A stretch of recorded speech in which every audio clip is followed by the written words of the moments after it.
Hi, I'm Becca Otis from Five Lines Pottery in Indianapolis, Indiana. And I'm Ryan Durbin from RD Ceramics, located in Southgate, Kentucky. And welcome to Wheel Talk.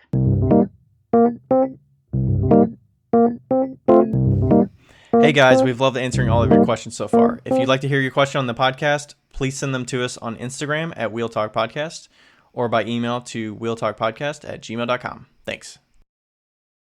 Hey guys, I just wanted to get on and tell you guys what you're about to hear. Me and Ryan went to ClayCon West a month ago, and this is his talk at ClayCon West. So I hope you guys enjoy, and yeah, bye. Hey, so also I am going to have Ryan put up his slides on the Instagram. So hopefully he had 12 slides for this, and hopefully he can put up like the 10 most important in one post. So look for those. And if it doesn't happen, that's his fault because I already texted him. Okay, bye. So mine is all 13 slides. And I'm not going to... What's that? Not 180. Not 180. And I'm not going to read off slides. So I'm more of a bullet point, expand upon bullet point kind of guy. Short and sweet. Did anybody do a review or anything that they wanted a sticker or a shot glass? Did they review the podcast? We didn't really tell people how to review. We didn't tell people how to find it either, which I'm going to do at the beginning. So if anybody did see the... like the review? Probably an Apple. Probably Apple or Spotify even has a little rating thing now that you can do. Yeah. So if anybody listened to ours before lunch for Wheel Talk, this is probably the best starting place to go because it's our website where we host it, Buzzsprout's where we host it. So it's wheeltalk.buzzsprout.com. It's kind of hard to see. Here, maybe I'll put it on a slide here at the beginning. No, new slide.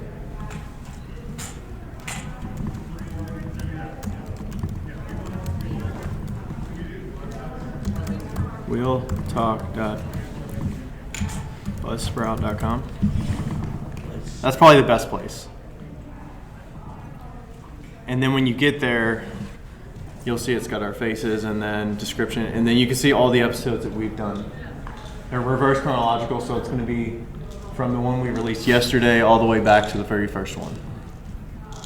And the titles are pretty good. Like, they give you a sense of what the episode's about. And if you took notes earlier, you can, find those episode numbers pretty easily. And then there's interviews in there too of different makers along the way.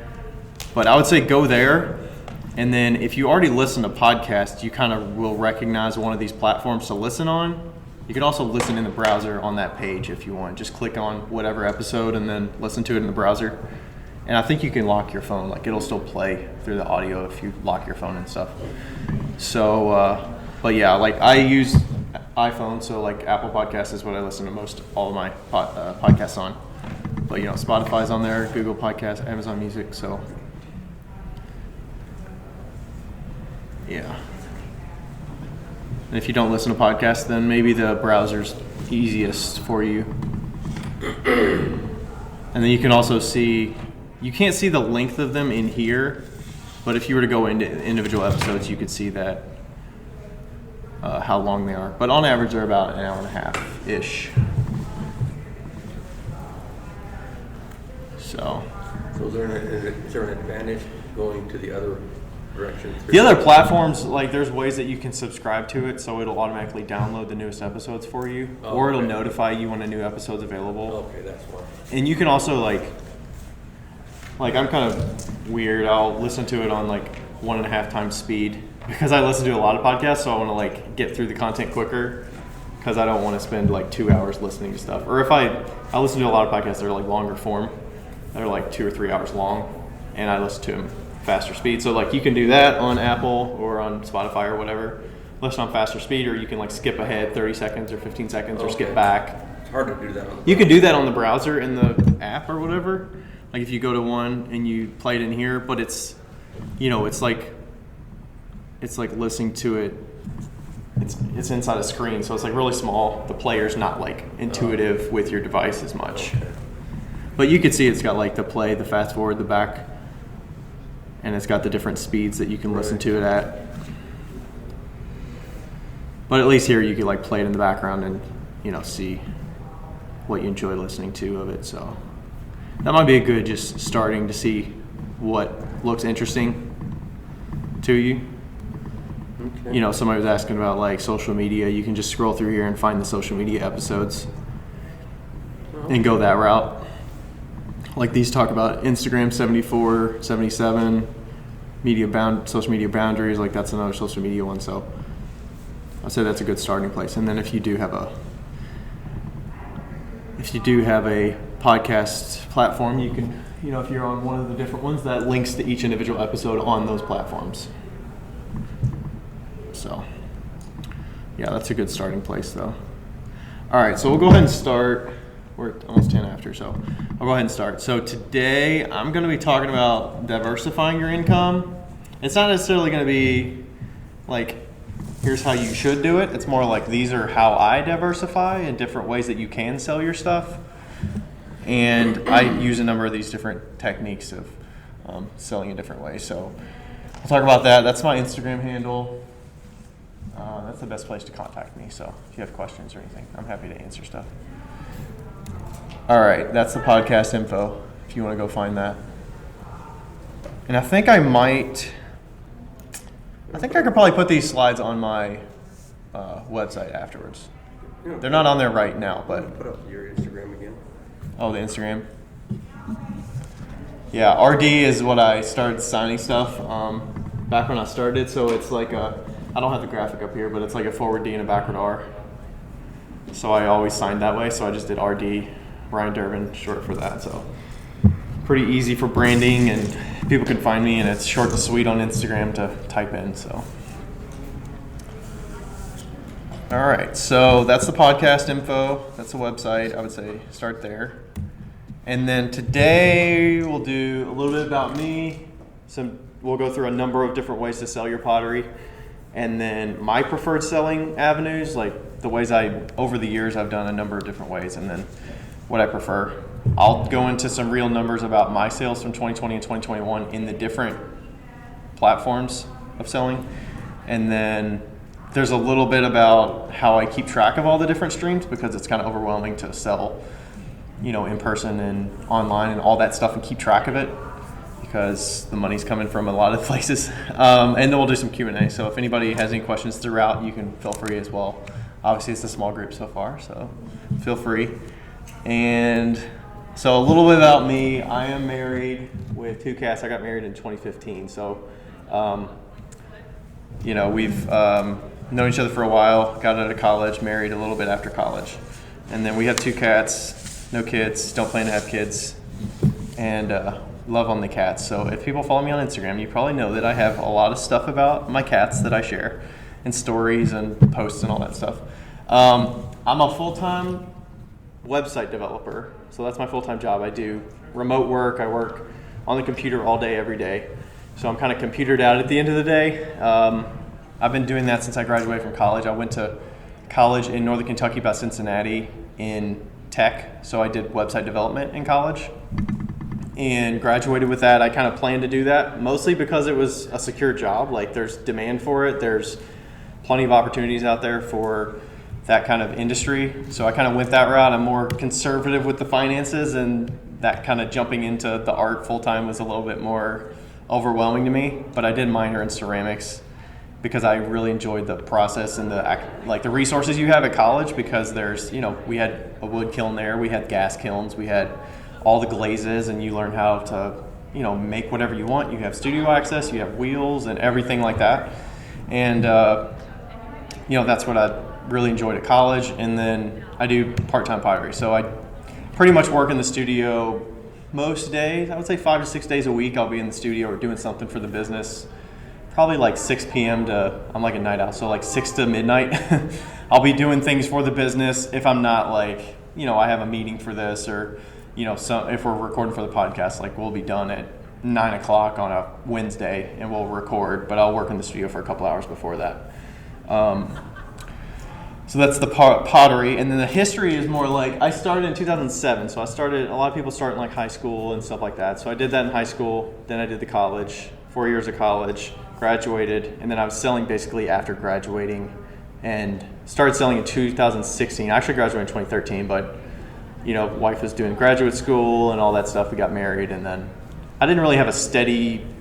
I really have a steady studio after graduating because I was like at my parents, and you're kind of like, you don't really know. You're making stuff on the side. You're making stuff in studios outside of school because at the first time you don't have access to all those resources. So that's kind of what I was doing until I started selling, and then selling 2016 until now. I do a lot of shows and a lot of sales just to get rid of things because you accumulate so much stuff over the time of making. So in general, I'm a very analytical, business-minded person. If you listen to the podcast or about our talk earlier, like we're both very analytical. We're very math-driven and business-minded. I wouldn't say I come at it from an artsy perspective. I do appreciate like form and the function of things, and I make practical, functional ware that people can use in their kitchens and stuff. So that's kind of my mindset when I go into this. You heard about the podcast, so you know about that. And then the long-term aspiration is like I want to do this full-time someday. So maybe it's not only pottery, but maybe it's pottery's the main source of income. It's paying my bills, and I enjoy it. I make full-time or mostly full-time, or probably more than 40 hours a week. I almost work 40 hours probably in the pottery on a weekly basis anyway, so on the side. And then these are kind of high level what we're going to cover today. So we'll talk about in-person sales, online consignment, wholesale commissions, and then this obviously doesn't cover everything. I do, you can make other money other ways. I teach, a lot of people teach and go that route of, getting paid on the side hourly to teach, or maybe you have people in your own studio and teach, and you handle the back and forth with people of scheduling and all that stuff. I don't necessarily do that. The teaching I do is there's a local studio to me that's it's kind of like a community center sort of. It's Baker Hunt in Covington, Kentucky. It's called like an arts and cultural center. So I don't think they're for profit, and they have a bunch of different mediums. They teach like watercolor and youth classes and drawing and clay and yoga. Like there's all types of mediums, and clay is just one part of it. So I do teach there. Now I do date nights there, so it's like one-off classes. They deal with the scheduling, they deal with communication with students. I just work with them of like, here's how much I get paid hourly to teach them, here's how much commitment I have to do. Basically show up, schedule with them ahead of time, they get them on the website, they get the payment from the students, and then they pay me hourly for the time to teach. So we won't really talk much about teaching here unless there's questions about it, but this is probably the most common way I would say that people sell their stuff, and we'll go into each one of those. So, all right, so we'll start with the shows. Each one of these is going to be pretty similar structure of like pros and cons, and then great for you is like if you do certain things in here and you enjoy certain things, this might be a good option for you. And then the Wheel Talk podcast episodes, these will be in here on every slide. We talk a lot about shows. You can see there's like 7 episodes there that we've talked about shows. Most of these are like 3 is like ways to sell shows, and it's a bunch of this similar stuff, and we talk for like an hour and a half about it. And some of these have interviews. If they do have an asterisk, I don't think any of these are interviews, but if any of these episodes have an asterisk, it's because we've interviewed somebody and talked specifically about that topic, or they have an interesting insight about how they sell that way. All right, so pros and cons. I would say the biggest pros obviously are you get the one-to-one with customers. You're talking with them, you get to see how they react to pieces, what they're picking up, what they're buying, what they're not buying. You've got the feedback from them. You're building a connection with them. I do a lot of shows locally to me or within a couple hours from me, so it's good to build that local community. I think people generally, especially in the last couple of years, they are more appreciative of supporting the small business and the people around them.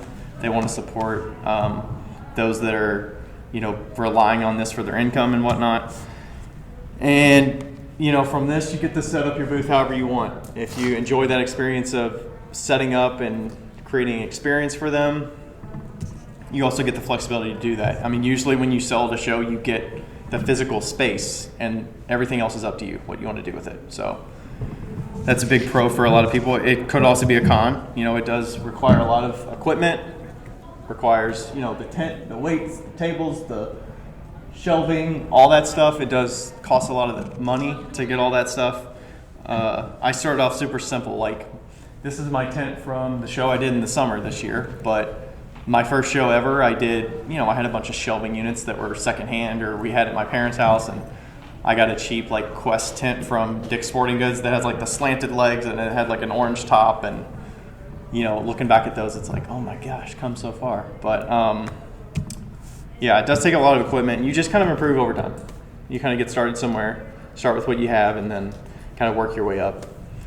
So another con would be like there's a lot of time invested in packing and prepping and going to the show and traveling, and if you don't have weekends free, it's basically your weekends most of the time.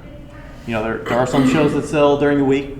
Like some shows I'll do, like farmers markets, they might be on a Wednesday evening or something like that, but for the most part you have to have weekends available, or a few weekends. Maybe you start with like 3 shows a year. My first year I sold 3 shows and that was it. So figuring out that time and scheduling is important. And then weather obviously is a factor if you're selling outside. What's up? What kind of car do you use? Oh, I have a Nissan Rogue. That's a set-off question. Yeah, so it's an SUV. I've pretty much had I'm trying to think of how long I've had that Rogue. I think I've had it for like 4 or 5 years. My first shows actually, I had a Nissan Altima my first year, which we still have. My wife uses it, and it's a sedan, so like there's not a lot of space, but you kind of figure it out. You drop the seats down, you put the tent in there, you put the bins in there, you figure out every square inch of this car that you can use, and then if my wife comes or she brings another car and brings stuff there, and you figure out what you can do with the vehicle you have. And when I bought that car, the Rogue, I was buying it with the intention of, I work from home, like I'm not driving on a regular basis, so like this is really for the shows and being able to have a vehicle that I can use at shows, as well as my wife likes to buy vintage things and old furniture and stuff like that. So like having a vehicle that you can get things like that and transport. And we'll figure out what the next vehicle is. Maybe it's we were talking about that at lunch. It was like maybe it's like a transit vehicle or like a van or something like that works for the shows if I'm going to be doing more shows. And you're very limited to the setup that you can do with the space that you have with vehicles, and how far you can drive. And obviously I can't get as much clay in a Nissan Altima. You can't buy 1,500 pounds and fit 1,500 pounds of clay in your car if it's a sedan, because it just can't capacity-wise like carry that. But I can with the Rogue, and I can fill up the Rogue as full as possible. This was a 3-day show, so you have a lot of stuff you got to bring to those shows. But I mean, you can get away with a smaller vehicle for 1 day or 2 days, and you just got to figure out efficient ways to pack it. And then the last thing was, some of the booth fees can be costly, and you could pay $25 for a booth, you could pay $50, you could pay upwards. I think the highest I've paid for a booth has been, I want to say like $350 or $400 for a booth. I think this one was about $150, and this was my best show of the year last year. Yeah. Quick question: if you are at a show and people aren't there locally, are they hesitant to buy? Do you have an option or opportunity or way for them to get it home so they don't have to carry it with them? If it's a festival or something? Yeah. So you're wondering if people like don't want to carry it around the whole day, and or pack it in a Like ship suitcase. it home. Yeah, I haven't had people that buy it just for me to like ship it to them. I don't do it, and that's kind of like, that kind of seems more like a music festival or something like that where they don't want to carry it around all day. Generally people are buying stuff and then taking it, or you'll get questions about like, I want to buy it, but I gotta like fly, I'm visiting or whatever. So I'll try to give them like, hey, here's a card, or some of this stuff can pack well, this will pack well. I've also traveled for work sometimes, so like I've packed mugs in my suitcases before, and you travel back from here and you've got mugs and pots and stuff, so you gotta, there's ways to travel with pots. But I try to always refer to them to say like, hey, I do sell online, I have stuff on my website, and just kind of see what they're interested in. But sometimes that's also an out for some people of like, oh, I can't travel with it. I don't know. It just depends. Sure. I just had it's probably a stupid question, but you said it was a 3-day show. Did you have to unpack it every night and then set it back No. up? Usually the shows like that are pretty established and they have security overnight. So you can see the rolled up tent walls. Right. So I just drop the tent walls down. You zip it up in the corners. Everything's zipped up. It's tight. And you just make sure that there's not stuff right at the edge of the booth that if it's windy or something that it'll like bump a table or something like that. What percentage of your sales are shows versus online? We'll talk about that later. Yeah. So this one was 3 days. I had to have a lot of pots for that. And How much inventory are you bringing to your 3-day show versus your 1-day show? Like, what are you planning on? yeah, so under each of these tables actually has a lot of bins in it. I use those like Rubbermaid bins that are about this big and then this big. The ones from Costco? Not that big. They're probably bigger at Costco, but they're like a regular like that you would get at Lowe's or something. Like that clear one that you get at Target or Walmart. Yeah, Target. Yeah, that's Yeah. good. And then I have a lot of mugs in like shallower bins. So like the same bin, but like half the height because you could fit a bunch of mugs in there nicely. The under the bed ones. Right, Yeah. right, okay. I have some longer under the bed ones that are like this big, but they're kind of like awkward to pick up because they're so heavy when you get 35 mugs in there. But this one, I think I brought probably like 120 mugs maybe or 100 mugs. So that's like 120 mugs, and then all of the other. Yeah, all the other stuff. So I have the oil bottles go in kind of those shallow bins as well. Right. So there's probably 25 in one. I probably bring like 50 or 60 oil bottles. And then Bowls how I much would bring you like expect 50 to or sell? 60. What's that? How much would you expect to sell off that? So you're bringing clearly more than you're going to sell. Yeah, and you always. I've had a lot of shows that I bring way more than I need. I would say it's always better to bring way more than you need, and you kind of figure out like, I'm gonna come back home with a ton of stuff, and you're wasting energy to bring way too much, but you don't really know that until you do a lot of shows and figure out what the price point is for the customers coming to those shows. So like next year, I'll know what I need to bring more of. Like at this one, I think I sold a lot of spoon rests. You always sell a lot of I always sell a lot of mugs. I sold quite a few shot glasses, so I try to bring like an extra. I bring like 150 shot glasses to this. I bring like 125 spoon rests or something like that. But it's really a guessing game if you've not done the show before. You just kind of see what you think you can bring and what fits in your car. My wife also drove to that show, so I packed an extra 3 bins of mugs, I think, maybe 4 bins of mugs to take, which is probably an extra like 100 that aren't on display here. Because right now you can see the 2 mug racks, which are about 25 a piece, 25 mugs per rack, and then you've got mugs on the shelving, which is probably another 10 or so. So I mean, I probably brought an extra 50 or 75 mugs that aren't out, or 100 mugs that aren't out. Was that Berea? That was Berea, yeah. Tell them how much you made at that. So I made $6,000 at that show. Damn, son. What was your price point like from the lowest to the highest? The shot glasses are 8, and then the highest price item was probably, you can't really see it because the leg's blocking it, but there's a carved picture in there that's $125, or maybe it's 150. I think it was 150 for a sgraffito But picture. But I sold well here because of the quantity that I was selling. I sold like 70 spoon rests or 55 spoon rests, something like that. And then the mugs, people will buy mugs and they get like 3 and 4 mugs. And that adds up. Or you get somebody that's like, I'm going to get these 4 mugs and I'm going to get these 2 bowls and I'm going to get 2 spoon rests or, 3 oil bottles or whatever. The biggest ticket was probably maybe $200. But it's really the quantity of buying a lot of volume. and it matters where he was too. He was in Berea, which is In Kentucky, it's kind of like rural Kentucky, a little bit south of Lexington, Kentucky. But this show has been around, I think, for, I want to say 50 years, but I don't know if that's right. It's been around for 30 plus years. And people come to buy art and buy pottery and stuff like that. Like, Berea is a big pottery community. Like they have a college there that makes pottery and they sell it, and it's very crafty in that area. So it's a great location for that. Plus, if they come to the show every year, they're looking for new faces and new things to buy. So I would say this was a lot of new customers seeing me at this show. It wasn't a lot of returning customers. I sold it in Lexington, which is not too far from there, before this show. And, you get a few visitors from that those other shows that they've seen you at, and they are repeat buyers. But there's a lot of new buyers at this one. All right, so the great for you would be like, obviously if you're extroverted or you enjoy talking to people a lot, you'll answer a lot of the same questions. You'll get a lot of the same questions. If you're fine with like your spiel of like what you talk about, people are like, oh, you make all this? You get that a lot, or you get like, oh, what do you, how do you make this? Or what do you use this for? The bottles, people will always be like, what do you use this for? So, I'm kind of fine with starting the conversation of like, oh, people use these for olive oil or dish soap normally. You kind of get them thinking, get the conversation started, and then you answer questions as you go, and try to be gracious to not like say, oh, well, they don't know anything about it, so I don't know.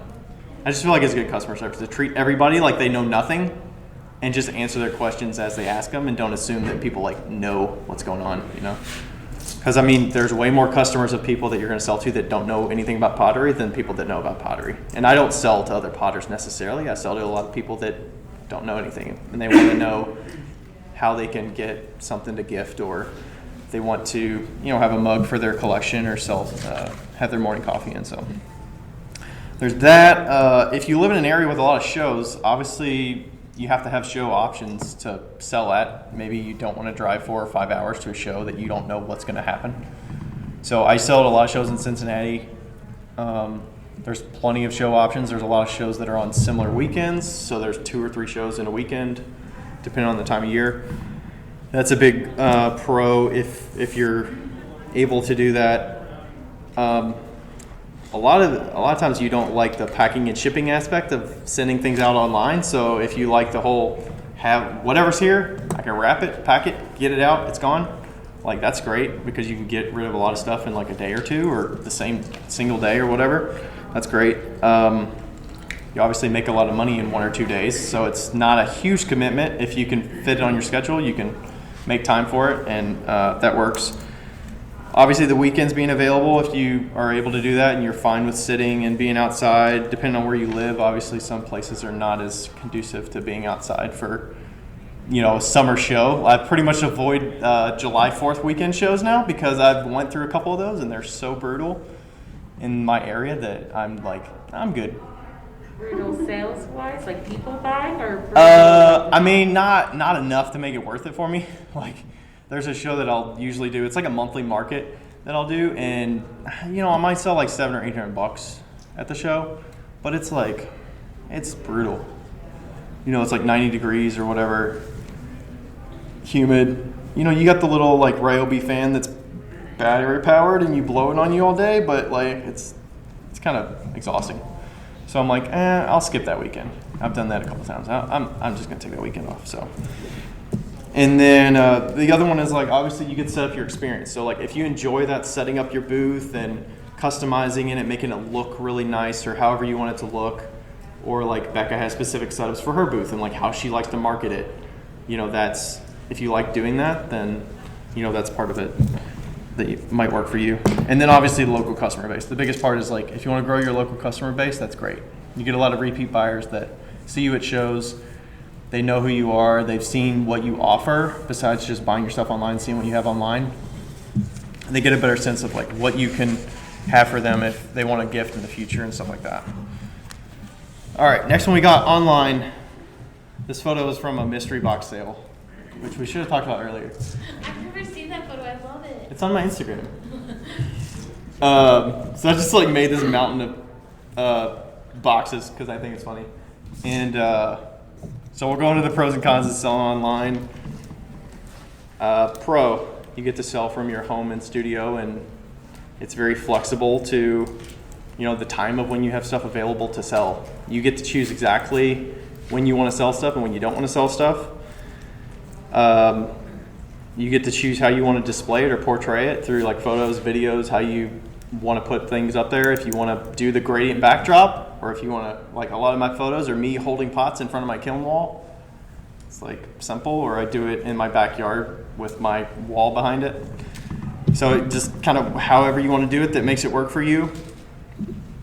You get to choose when and how you sell things. Like the when is, scheduling wise, but how you do it is, do you want to do it on your own website? Do you want to do it on Etsy? Do you want to just put stuff on stories and Instagram and see if people want to buy it that way? Do you put it on Facebook if you have a good Facebook community. A lot of people have success like selling on their personal Facebook pages. They post things and they don't have a lot of stuff to sell, and people can buy it that way. Like, you get to choose how you want to do that. There's also a good possibility to get a lot of customer testimonials. Like if you sell on a platform that has reviews, you can get some good customer feedback to tell people how they like your stuff and what they like about it. You know, I would say other people telling why they like certain things is a good sales point for you, and you don't have to do as much work. And that's a lot better than you selling yourself and saying like, oh, I make great things, so you should buy my great things, you know. So that's kind of built into a lot of the services that you use online if you use like an Etsy or a Shopify or something like that. And then I would say it's overall you can get a pretty efficient process of like, I'm going to make this week, then I'm going to fire this week, and then I'm going to glaze, and then I'm going to post stuff for sale when it's all done. So it's like kind of a start, finish, packing, shipping, out the door. It's kind of a nice, even flow and efficient process if you kind of like that scheduling. It might be good for your mental thing too of like, okay, I set a deadline of when I want to set things online, so that's kind of, I'm going to work backwards to my making cycle so that I'm working toward a goal. All right, so we'll go to the cons next. Stay a little hydrated. Okay, so I would say the biggest con is being online. You're competing with a lot of different people. There's so many options, especially Instagram. You got Etsy, you got whatever else people sell on, and you're competing for a lot of eyeballs, and the only attention you have is like on their phone, right? So you don't have them for a ton of...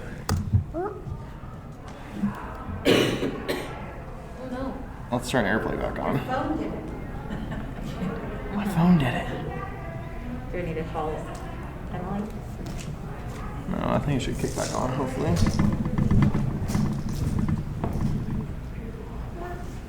We're good.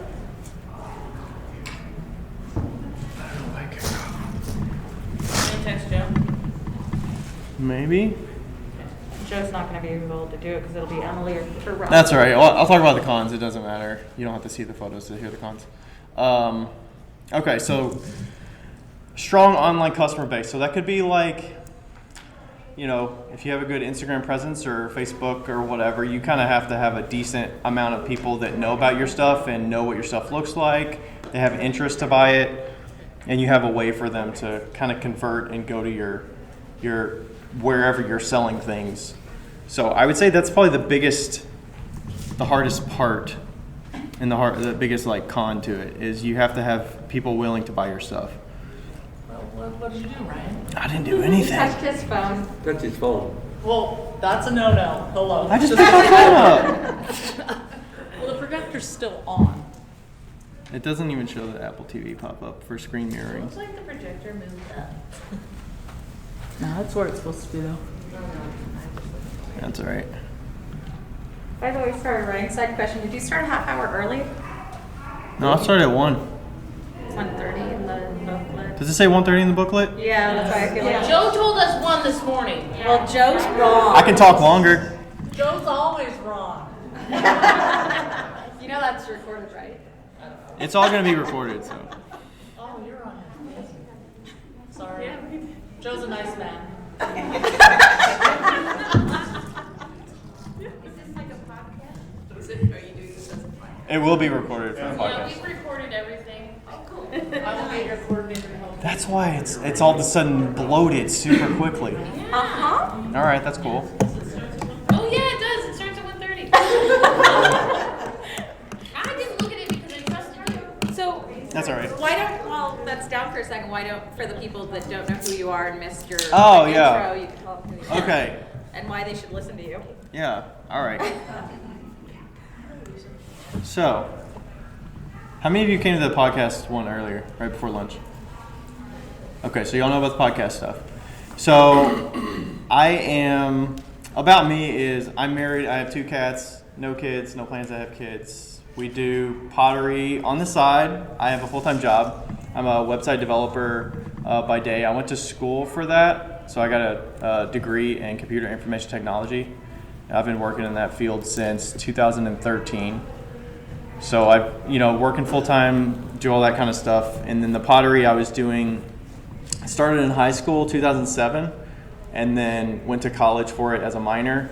I'm more like conservative with my business risks and stuff, so I didn't want to dive into the pottery full time because I was worried about the financial security of it. So I was like, I cannot handle that right out of college. I don't want to do the starving artist thing.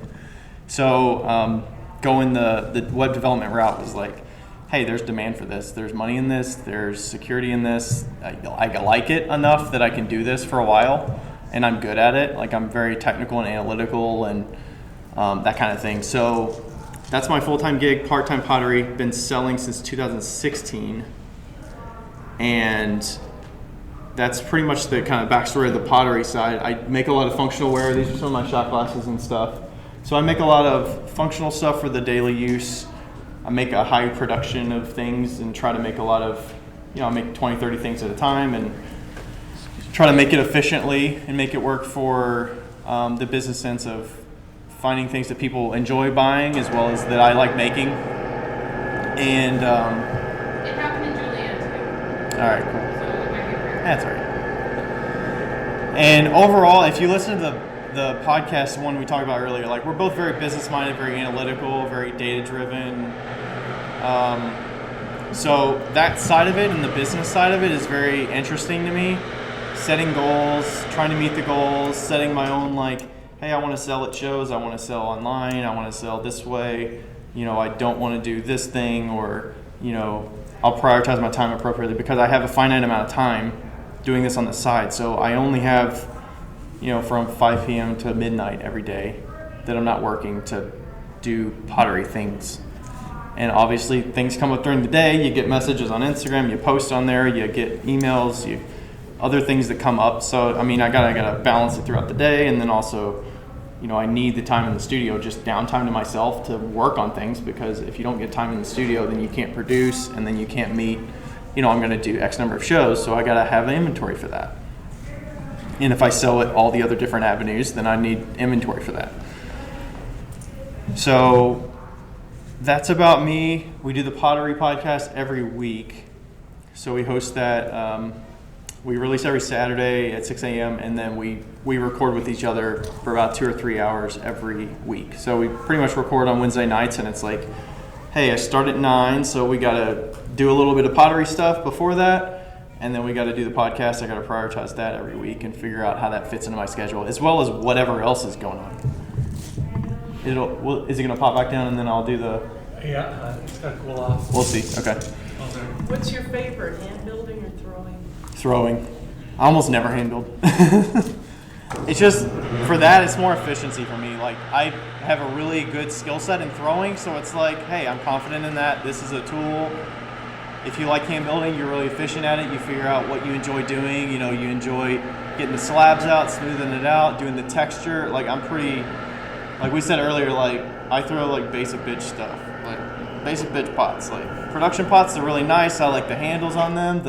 I make the oil bottles that people can use in their kitchen. I like the cereal bowls. I keep flat bottoms. I don't trim the bottoms significantly. I trim the outside edge. Like, I'm going for efficiency as well as, like, well made, but it's durable, and it's like kind of an everyday thing that you can use. And then I figure out what glazes look cool with it that I like. And What temperature do you fire at? I fire at a mid-range, so I'm like cone 6. Yeah, cone 6 oxidation. I have a couple kilns in my home studio and a couple wheels. I throw one clay on one wheel and one clay on the other wheel so that I don't dirty them up and have to clean and flip them over and say, all right, I got to prioritize making a white clay for the next month because, I don't have 2 wheels to have that. So I got those used, and you see what works and upgrade your wheels over time as you find them available. I'm pretty frugal. Earlier we talked about that. So finding used equipment is definitely top of mind for me, as well as like the kilns and stuff like that. So figuring out what works and like add on to it as you need it. And that's kind of my preference there. You had mentioned that you do shows. You said that you did like 20 shows.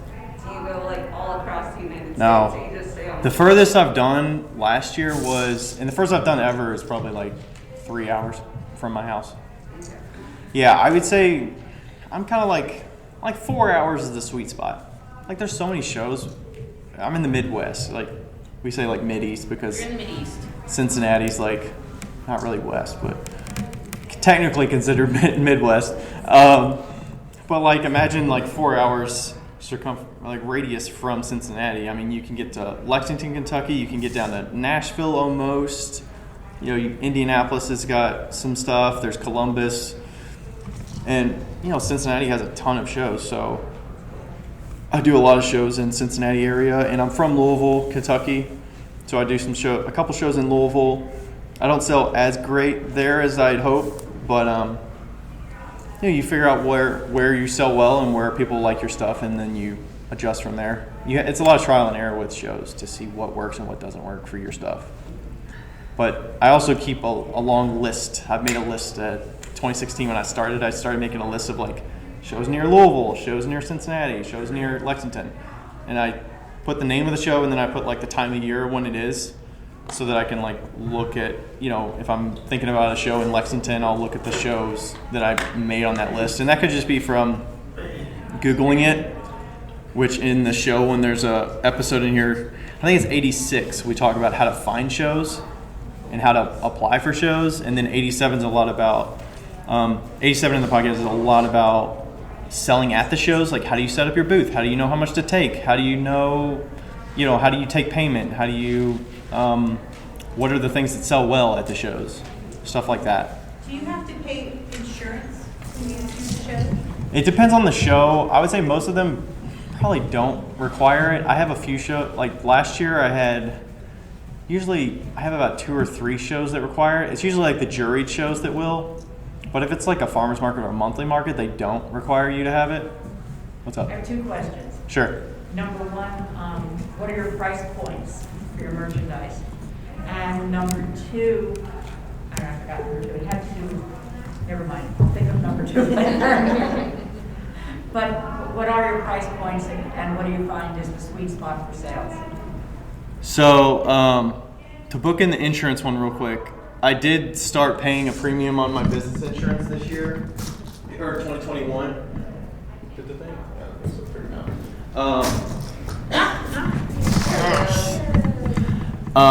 So I did start paying a premium on my insurance in 2021 because I was like, hey, if I'm going to do this long term and I'm going to do this as a full-time business, I need to start getting used to paying an expense for business insurance. And plus, I was doing a few more shows that did require it. And that's a lot of like, hey, if you're selling it usually it was the ones that are like, hey, if your tent blows away and you hurt somebody, like, and stuff like that. That's kind of what that insurance is for. And how much is that? I don't remember. Business insurance can vary, but you can also get insurance just for specific shows. And that usually it goes through ACT, and it's like $30. Yeah, that's what I was doing before I had that. Like if they required it, I would pay the ACT insurance, which is a one-off policy just for individual shows, and you would get it for like 3 days. And that would be like $30 a pop or $35 a pop for that one show. And then I was like, I need to do this for a longer period of time. And then you were asking about price points. Well, I remember the others, so price points. And since you traveled to different states, how do you deal with the different state tax? Yeah, so the price points, I start at $8. These are now $9 this year. These are my cheapest item I make, shot glasses. The highest price point is probably about $150, which is like a carved sgraffito vase. And I don't make a lot of them. That's the price point. I sell the same kind of price point in all the different kind of areas, so I don't really have fluctuating price points per.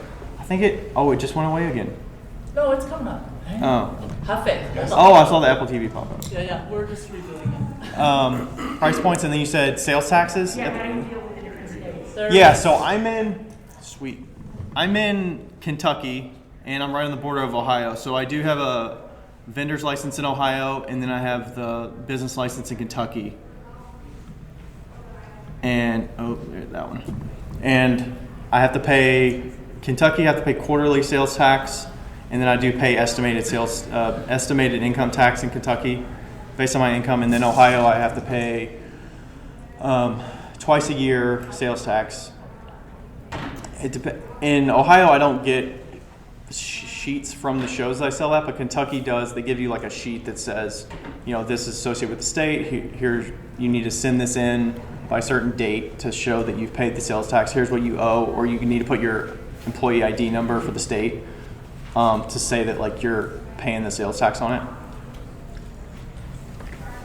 it. So Ohio I pay twice a year, and then Kentucky I pay quarterly. I don't actually have any sales that I've done outside of those two states. So that's how I handle those two. What does a jury show mean? So a jury show is like you have to either go through Zapplication, or you have to submit your information about your business, and then usually some photos of your work, and then you have to pay a fee normally. So the fee could be $5. I paid a $5 application fee, or it could be like $40 or $50. Usually if it's on Zapplication, it's like a more established show that they've been around for a while, and they kind of have a process of going through, and that one's a little more cumbersome because you have to have photos, and you got to put dimensions of the piece and the price of the piece, and the artist statement depends on how long it has to be depending on the show. But I do probably 4 or 5 of those juried ones a year, and then the rest are either monthly markets or they're local ones that are associated with certain groups or whatever. That I've done a lot of shows that are, the monthly ones are like online, so you go to their website and they ask for your name, your business name, your social media account, your website, and like maybe the price point of what you sell, so they kind of know like if it's going to match their market or not. And you might say, explain about your stuff, and that's kind of all it is. And that one usually doesn't have an application fee because they're not getting like a lot of people from out of state that are traveling 4 and 5 hours to go to this market. They're kind of catering to the local small business sales. Was your 3-day one a jury? That was a jury show, yeah. So do they usually have better income on those since they're more? I believe depends. Yeah, like I did another juried one that was in Louisville in June, and that was actually the very first show that I ever did. Was that one show that was in Louisville, and my first year I sold like $600 my very first show, and I was like, oh, that's cool. Like, I didn't know what to expect. I think I paid $150 for the booth, or $200 or whatever. I can't remember if it was, but it was like, hey, I sold for the first time and whatever. And then the next year I sold like 900, and I'm like, cool. And then as you get further on and you're balancing a bunch of shows, you're like, is this worth it? Is it not worth it? What do you expect?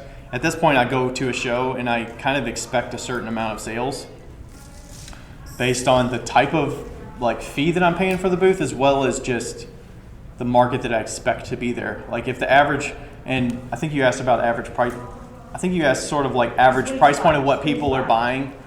Yeah, I think most of the shows that are like monthly, the average is about $30 to $35 per purchase. Is kind of the sweet spot of what people are paying. Do you go through that feeling of 10 times booth fee, or is it more a physical dollar amount that you expect for a show? It's not really 10 times. If you do the 10 times, like that's an option that you can go by, but then that's based on everything on the money you're gonna get in the end. A lot of it for me is how easy is the show set up?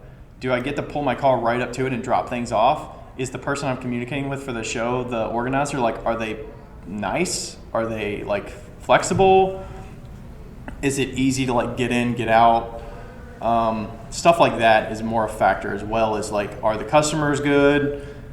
Am I gonna, be exhausted by the end of it? Is it a long day? Is it like a 10 a.m. to 8 p.m. show that it's gonna be more exhausting? Like at that, I might need to make more sales, not just because the show's longer, but like it's more taxing on the body and stuff just to be out there that long.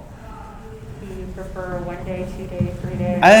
I like a lot of one-day shows, honestly, because you like set up. Like, I'm not really an early riser, so like getting up multiple days at like super early, but I'm like, hey, I don't normally get up at 7 or 6 or whatever, but I'll do it for the shows because I got my car packed up, I'm ready to go.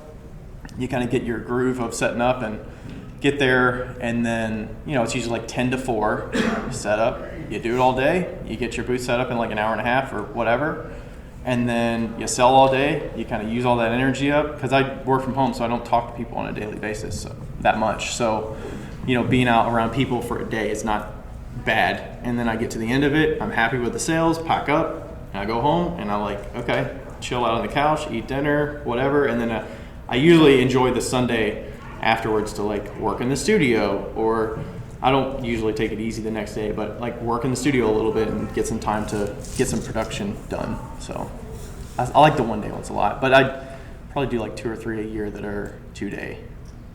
And this is the first 3 day one I did, was that one there. So all right, let's keep going on the other avenues. The episodes here, there's a lot of online ones. There's a lot of interview ones in here. 50 from the episode, that was with Kurt Hammerly. 52 is with Tara and Matt from Pitch Pine Pottery. If you know these, if you follow people on Instagram, you might know these names. They sell really well online. 59 is Amy Boulay, maybe? I don't think that's right. I don't know. 88 is another one. I can't remember. 119, I think, is Amy Brummond from Pines and Pottery. But yeah, there's a lot of good interview ones in there. 49, you're going to see 49 on here on a lot. That's called Diversifying Your Income. 59 was Andrew Begley. Andrew, yeah, that's her friend, Andrew. What about 88? 88 is,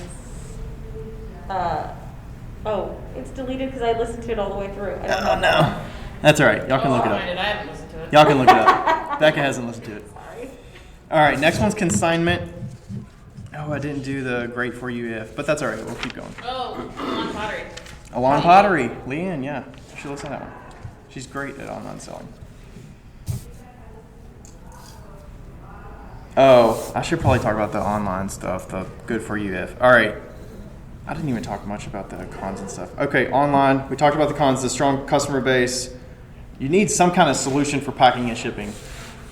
You can kind of make it work with finding reusable boxes and figure it out, but at a point, if you're selling a lot, it gets kind of weird because you want to have a consistent way of like, you don't have to go find a box that's right, and if it's not right, then you're like overpacking it and you're like putting all kinds of crap in there to fill the space. And I get a lot of boxes. These are boxes I bought from a local box packing and shipping company in Cincinnati that can deliver to me locally. They can drop everything off for me. So those like Nestle Toll House boxes, those are overstock boxes that they're like 10 by 9 by 8, so they're pretty good size.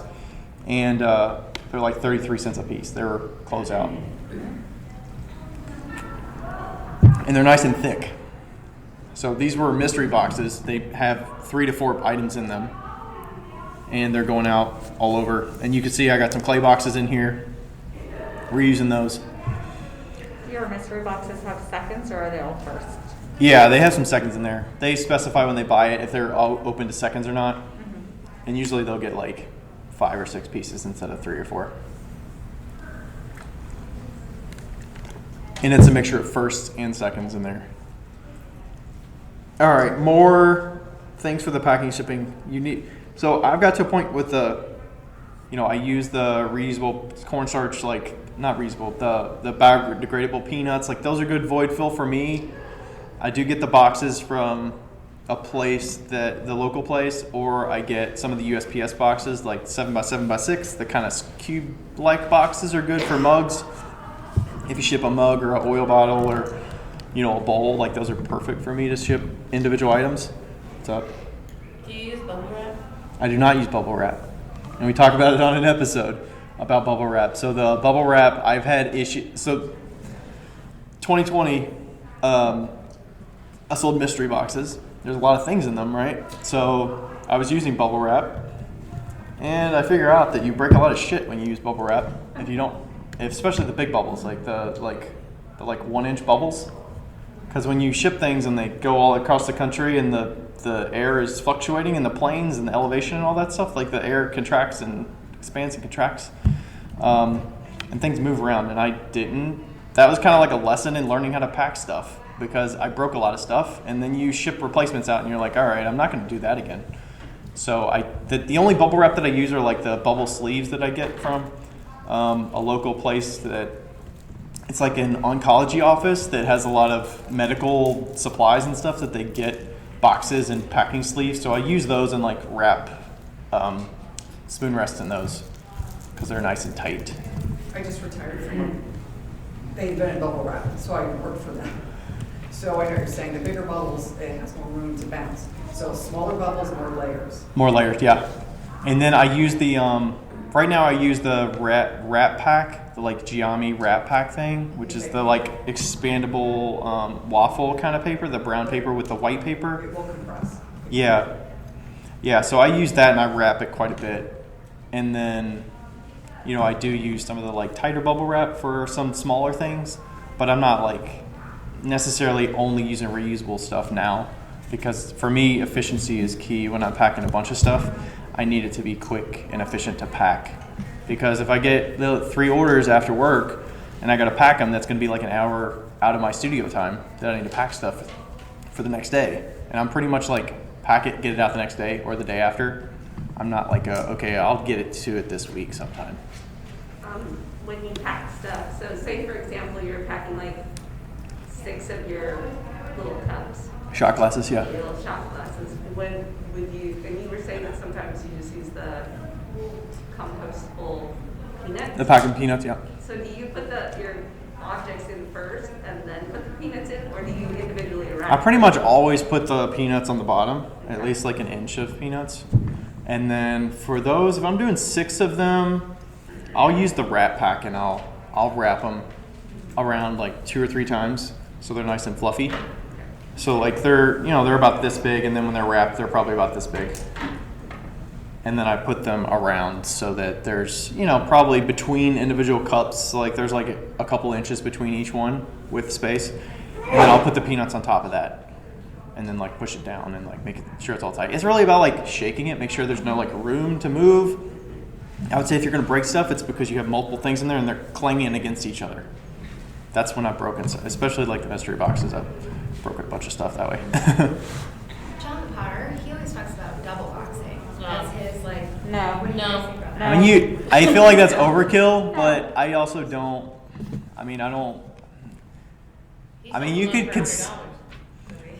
You could consider it double boxing if you like. Some of the stuff I do is like corrugated cardboard, like I learned from Becca, where you use the cardboard that's like one-sided, it's corrugated, it like wraps around stuff. So I pack my bowls that way, and you can kind of think of that as like a box, kind of. It's like one side of a thin box that you wrap. You cut a strip this way, you cut a strip this way, you put the bowl here, you fold it this way, fold it that way, tape it, and then you fold that way, tape it. I mean, that's kind of like a box around it. And you put that in there, and then you have space, and you fill the peanuts around, and then you put other stuff next to it. So, but I don't get a bunch of extra boxes and like stick a mug in a box it, stick it in a box, and put a lot of stuff like that. Do you write fragile on your box, or do you not write fragile on your box? I don't write fragile on my box. I got a bunch of fragile stickers, but I stopped putting them on there. Because people break them. I don't know. I have a tip for multiple. I sell a lot of multiples. I don't know what it's called, but it's kind of like it's like heavy-duty saran wrap that you can get. I actually buy it at Walmart. It's on a wand. And so if I've got multiple pieces, they get wrapped individually, and then I wand everything together. Together, so it's one mass. Saran wrap, so that nothing inside the box is hitting each other. Right. It's kind of like a floating piece in the middle, It's a floating and then little it's meteor and it's padded around it. inside, and then the peanuts go around it. Nice. I've Yeah. had a lot of success with that. Nice. Yeah. Good tip. How much do you figure for your packing and shipping? So when people buy stuff, it depends on the item, but like that, when people buy it, I add an extra 50 cents to it that should account for like the box, the packing. The only thing I don't really price myself for is like the time to pack and ship. The mystery boxes, I charge like an extra $1 on it, but I mean, material-wise, I would say I'm probably at about 50 cents per piece to like pack it and ship it. Well, not ship it, but they're paying the shipping, so the extra like packing and handling kind of thing gives me a little bit of leeway. Also, if I like underprice the shipping a little bit, that gives me a little bit more extra just in case I undershoot the shipping cost. Etsy will usually account for it pretty well because you put the weight of what the thing is going to weigh after it's packed, and then the size it takes up, so that it kind of calculates what will fit. If people buy multiples, they just kind of add up. This is how much this shot glass takes when it's wrapped up. It's like 3 by 3 by 3 or something like that. And they know that when somebody buys 4 of them, they'll fit in this specific box that you specified that you offer. And then they add up the total weight that you say that shot glass is going to take. And usually that's enough to account for what people are buying and what it's going to be in the end when I pack it up and like weigh it. So yeah, I would say 50 cents an item is probably a good guesstimate. That's kind of how I handle it, just to be safe. Do you ever pay for the shipping yourself? Or no, I mean, Etsy was pushing the free shipping option. I never went that route. I just was like, I've always had people pay for shipping. I think it's good practice to make people realize, like, hey, we have to pay to ship this, and you see that we have to physically wrap it to ship it. I mean, if you want to go the route of like adding more of a price to your thing to account for the shipping, that's the way to go. Like, I think Becca does $5 flat rate on each item. So if you get 2 items, it's going to be $10, and that's usually good enough to count for wherever you're going to ship it over the U.S. I do $5 flat rate, and then I add $5 to each item beforehand. So like it would be a $20 instead of $15, and then with the $5, that's $10. So they think they're paying $5 for shipping, but they're actually paying $10. Because you already accounted for it up front too. Yeah. And I sell in like, the consignment to wholesale, all those different ways and shows and stuff. I just don't want to keep up with like all the different price points of like, okay, online I actually price it at this and I do free shipping. But if they buy at a show, it looks like it's discounted or something. So I just go like, hey, I'm going to keep the shipping as cheap as possible for you. I'm going to charge 50 cents for the packing and shipping to account for my materials, but I'm going to offer the cheapest shipping options I can, like priority and first class if possible. Because if it's under £1, then you can do first class. Like those ship for less than $5 because they're first class. So if I can do that and give them a cheap shipping option, then I'll go that route. Do you have a preference for shipping between like USPS and FedEx and UPS? I mostly do USPS just because I literally live like a quarter of a mile from a post office. So I go that route just because it's convenient. And, they will pick up from the house if they can. Like we moved recently, so the post office person we're kind of getting a little bit acquainted with. But we'll take it up the street and do USPS because it's just convenient. And I've had some breakage with the mystery boxes, but like honestly, that's on me because I packed it really shittily. Like had the bubble wrap and stuff. I would say usually I don't have breakage, and if I do have bigger things, I will use FedEx, or I use a lot of UPS now because of the discount I get with the Rolo printer I use for the shipping labels. They have a good discount with UPS, so I'll do UPS for that because it's a good price. And there's UPS up the street that I drop it at and stuff, but price is definitely a factor with that. It's not like, I only stick to this platform because, it's close. Like I want to give, like I don't like paying a lot for shipping either. So why do I want to charge somebody a ridiculous flat rate of like $15 for shipping something? It's like, that's a big add-on to the price of the piece, So if you're not going through like Etsy where you can buy shipping, and I don't know if you know about, but there's a website called pirateship.com. Yeah, it's like Shippo sort of, or some of those other platforms. And I think they do USPS and UPS, and you can print labels off there, and because they're consolidating, you're getting basically wholesale shipping price. Right. Yeah. Yeah, that's very similar to the Rolo one that I do the labels with. Yeah, using a platform like that's definitely going to be cheaper than going directly to like USPS. And then you don't have to wait in line at the post office. Right. You just drop your box off. Yeah, so they know it's at the post office now. They give me the little bins to take home, and I just keep that by the entryway, and I fill them up, and me or my wife will go and drop them off and say, hey, just drop them off on the counter, and they take them, and they're good to go. And moving forward, so it's super easy. They know us, and it's, I don't mind. It's like, hey, I'm supporting the local post office. I think they get a benefit of scanning packages there. So like, I think it's helping your local post office of, keeping them busy and showing that they're, being active too. So, all right, consignment. I think we're good for consignment. I think we got a lot of online stuff there. All right, what are we on time here? So what was the actual end time? 3:30? 1:30 to, I think 3:30.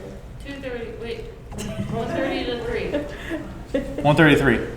Okay. All right, we're good. All right, consignment. So this is one of the shops in Cincinnati that I consign with. This is Indigenous Gallery. You can't actually see any of my pieces in here, I don't think. But they have a lot of pottery in here. This is like all one person's pottery that's kind of local to Ohio, I think. And there's some other stuff in here, but they have a great selection of, different makers and different mediums in here. So we'll go through consignment. How many of you sell in consignment? Do a lot of you do that? A few of you? Used to. Very few of you? Okay, so pros,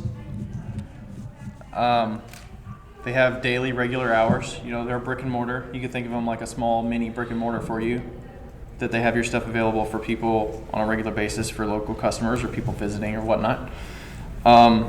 They're going to handle and collect.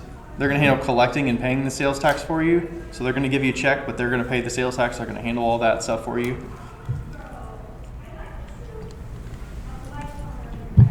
And then as you sell stuff, you're going to get regular checks. I usually get, depending on the gallery, I'll pretty much get a check once a month from them. And it could range from $20 to, I think I got one from the one over the winter. I think I got like November sales. You get it. It's nice getting a check for like $300 or $400 or whatever. Like, it's pretty sweet. So I get the checks regularly, which is nice. And then you also get, if the shop is pretty good about inventory and stuff, usually you'll give them an inventory sheet of what you bring with like item numbers and descriptions of what it was and then prices, and then they'll give you a list when stuff sells, what's sold. So it's cool to like look at your entire inventory list on your side that you delivered, and then what I do is I just keep tally. Like every time I get a check or every time I get a list of what sells, I mark it off the list and see that like, okay, this thing's sold out now, this thing is still there, and you can get a sense of what's selling well, what's not selling well, what's sitting, and you're not getting money for it until it sells. So it's nice to not feel like you're surprised when they say, okay, we're ready for another inventory of stuff from you. You know what they would be asking for, or you can get ahead of it a little bit to be like, okay, like I have pretty good confidence that this thing is going to sell at this shop. And it might give you some data around, hey, if you're selling at shows, like people are buying this thing from that gallery, maybe I need to make more of that thing for shows and see if it's going to be useful at shows too. So that's the data part of it. And then the other, the last pro I had on here is like, it's nice to have increased sales during the heavy buying holidays that, Mother's Day might be coming up and they're like, when's your show before Mother's Day? I need to get some gifts. And it's kind of nice to be able to, I don't have a show until this date, or if they can't make it, you could be like, here's 3 or 4 places that you could buy my stuff locally. You could support them, you're supporting me, and your stuff is already there. Like they already have an inventory of your stuff. And you get a little boost in sales during those times of the year, especially the holidays. They already have inventory of your stuff, and then they get good sales because they get a lot of foot traffic, and they're trying to get more sales during that time of year too. So they're doing advertising, they're doing marketing for their shop. They might throw in some images of your stuff to say, hey, come by, find this person's stuff, support local, all that kind of thing. So that's a great pro as well during those times of the year. And then we'll go into some cons. So obviously they can take a big percentage. I would say most of the shops I sell with, I don't sell with any like super high-end galleries that take up to 50%, but most of them that I sell at are 30 to 40% cut. So they're going to give you 70% or 60% of the sales. Most of them I do now are mostly 60-40. So you're getting 60, they're taking 40. And I don't price myself up just because I know they're going to take a percentage of it, a higher percentage of it. Like I have to be comfortable. Personally, I think of it as I have to be comfortable and willing to sell those items that I give to them, that I'm going to get 60% of it. And I like making a lot of the same things over and over and over, and I have the inventory to give them for that. So I'm comfortable with that, as well as just, giving people a place to buy stuff and, helping them out, as well as, I get it. They have to pay staff, they have to pay insurance, they have a brick and mortar, they have fees and all that stuff that they have to keep afloat. That 40% is going toward, as well as they're marketing your stuff. They're doing pictures, they're doing social media, they're doing all these things as well. So if you want to go that route, it's a good option. And then Another con would be like you don't have necessarily direct connection with the customers in that aspect because they're the ones interacting with the customers. They see the customers coming in there. You don't get that. Unless you do like a pop-up. I do have a couple shops that I've worked with. Sometimes you'll do like one-off pop-ups with them and you'll come and demo something, or you'll just show up on a Saturday, they schedule it ahead, they market it, and then you come and sell your stuff. And usually they'll take a percentage of it, but maybe not. It depends on the shop. You can kind of agree upon that with them. It's usually a lower percentage that you're paying. Yeah, it could be like an 80-20 or something like that. And then we've got, it's also a little tough. Sometimes they'll request some more stock in very specific parts of the year. And you have to be ready for it. You have to be prepared to, do I have 30 or 40 things I can give up at this time of year? So Ryan, the sheets that you have out here with your products, when you're selling consignment, do you put something like that in with your products? I have a little bit watered down version of that because usually galleries and consignment shops don't want other ways to go directly to you. So I have basically the exact same thing. I just don't have the bottom line, which is my website and my email address. But I still give that to them because it's got all the same good info for them. My throat is dry. All right. It's the weather out here. I've never talked this much straight either. So. Do your consignment shops let you put like your logo by your items, or is it it's just part of their store? Usually they'll have like a bio. Okay. That they could request a bio, or like the Indigenous has names and cities. So it'll say like Ryan Durbin, Southgate, Kentucky, or Highland Heights, Kentucky, or whatever on it. They usually want to, that gallery, like they want to protect who the artist is a little bit so that you go to them instead of going directly to the artist. But also, people are resourceful. Like they can see the RD on there and search it, and if they want to find out, they can, or they can look at the name tag on the thing and find you. But they give them the little sheets that go with it, so they can find me if they want to find me. But it depends on the gallery. Do you ship any of them, or is it all you usually try to drive it? Yeah, for the consignment, they're all local. I'm not willing to ship work for consignment. I'll ship wholesale, but I won't ship consignment because that's completely on you to ship stuff unless you can agree upon that to say like, okay, maybe they're willing to ship it, but then what do you do when they have stuff left over and they can't sell it? Some shop, like I have one shop that's kept every single piece that I've given them, and I've been giving them stuff for like 3 years, and I'm like, are you sure you don't want to like give me those pieces back? Like nobody's buying them. But they're like, oh, we'll just keep them. We'll just hold on to them like somebody, and I get trickles in of like people buying those that are that old, but ideally you kind of want like those cheaper because the price doesn't change. Like the price of what I sold it 3 years ago, like ideally you want the price to help incentivize people to buy it because the prices are going up on things as I deliver more stuff, because as I raise my prices, I raise it with the consignment shop. You had much issues with breakage or theft? At consignment? Not really. No. And I'm not shipping stuff either, so it helps. Yeah, I don't really have them say like, oh, I dropped stuff and I broke it. I think you also fill out like agreements with the shops of like what they're willing to cover and not, and like we're responsible for and you're responsible for, stuff like that. So you have multiple consignments in kind of a more local area. Do you keep your lines separate so that this shop A sells only this kind of stuff and shop B sells this other kind of stuff, or is it just whatever?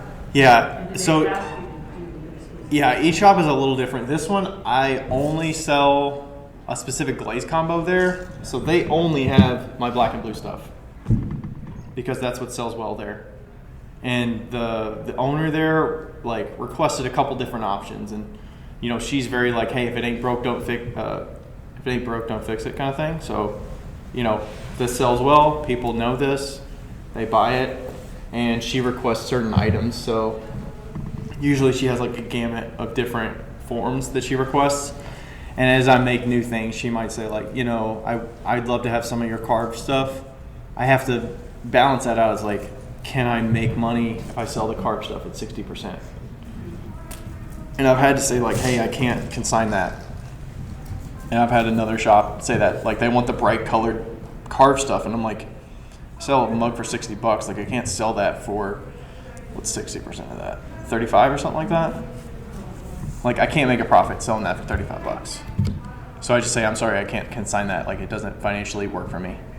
Or you could probably negotiate with certain shops of like, hey, maybe these items you consign for a different price, but if it's not worth it for you, then just say, I can't do that. You don't have to give them exactly what they want, but you can say like, this is what I'm willing to consign and this is what I'm not willing to consign. So, and then other shops they kind of get a assortment of things. Like one of the yarn shops I sell in Cincinnati, they're the only ones that have my yarn bowls now. So I make like small yarn bowls and then larger yarn bowls, and they consign those. And then they also got like a few oil bottles. She wanted some mugs. So, I give them an assortment of things that they can sell. And it just depends on what they ask for. As well as some of them are like super flexible and they don't care what I give them. Like, and I get to pick and choose what I want to give them that I know can sell well. Like I want to give them stuff that they can sell, that I have confidence in selling at shows as well. But also like, hey, maybe I've had some things that I've had around that I want to see if it can sell there versus at shows. So that's where I might go that route with what I give them.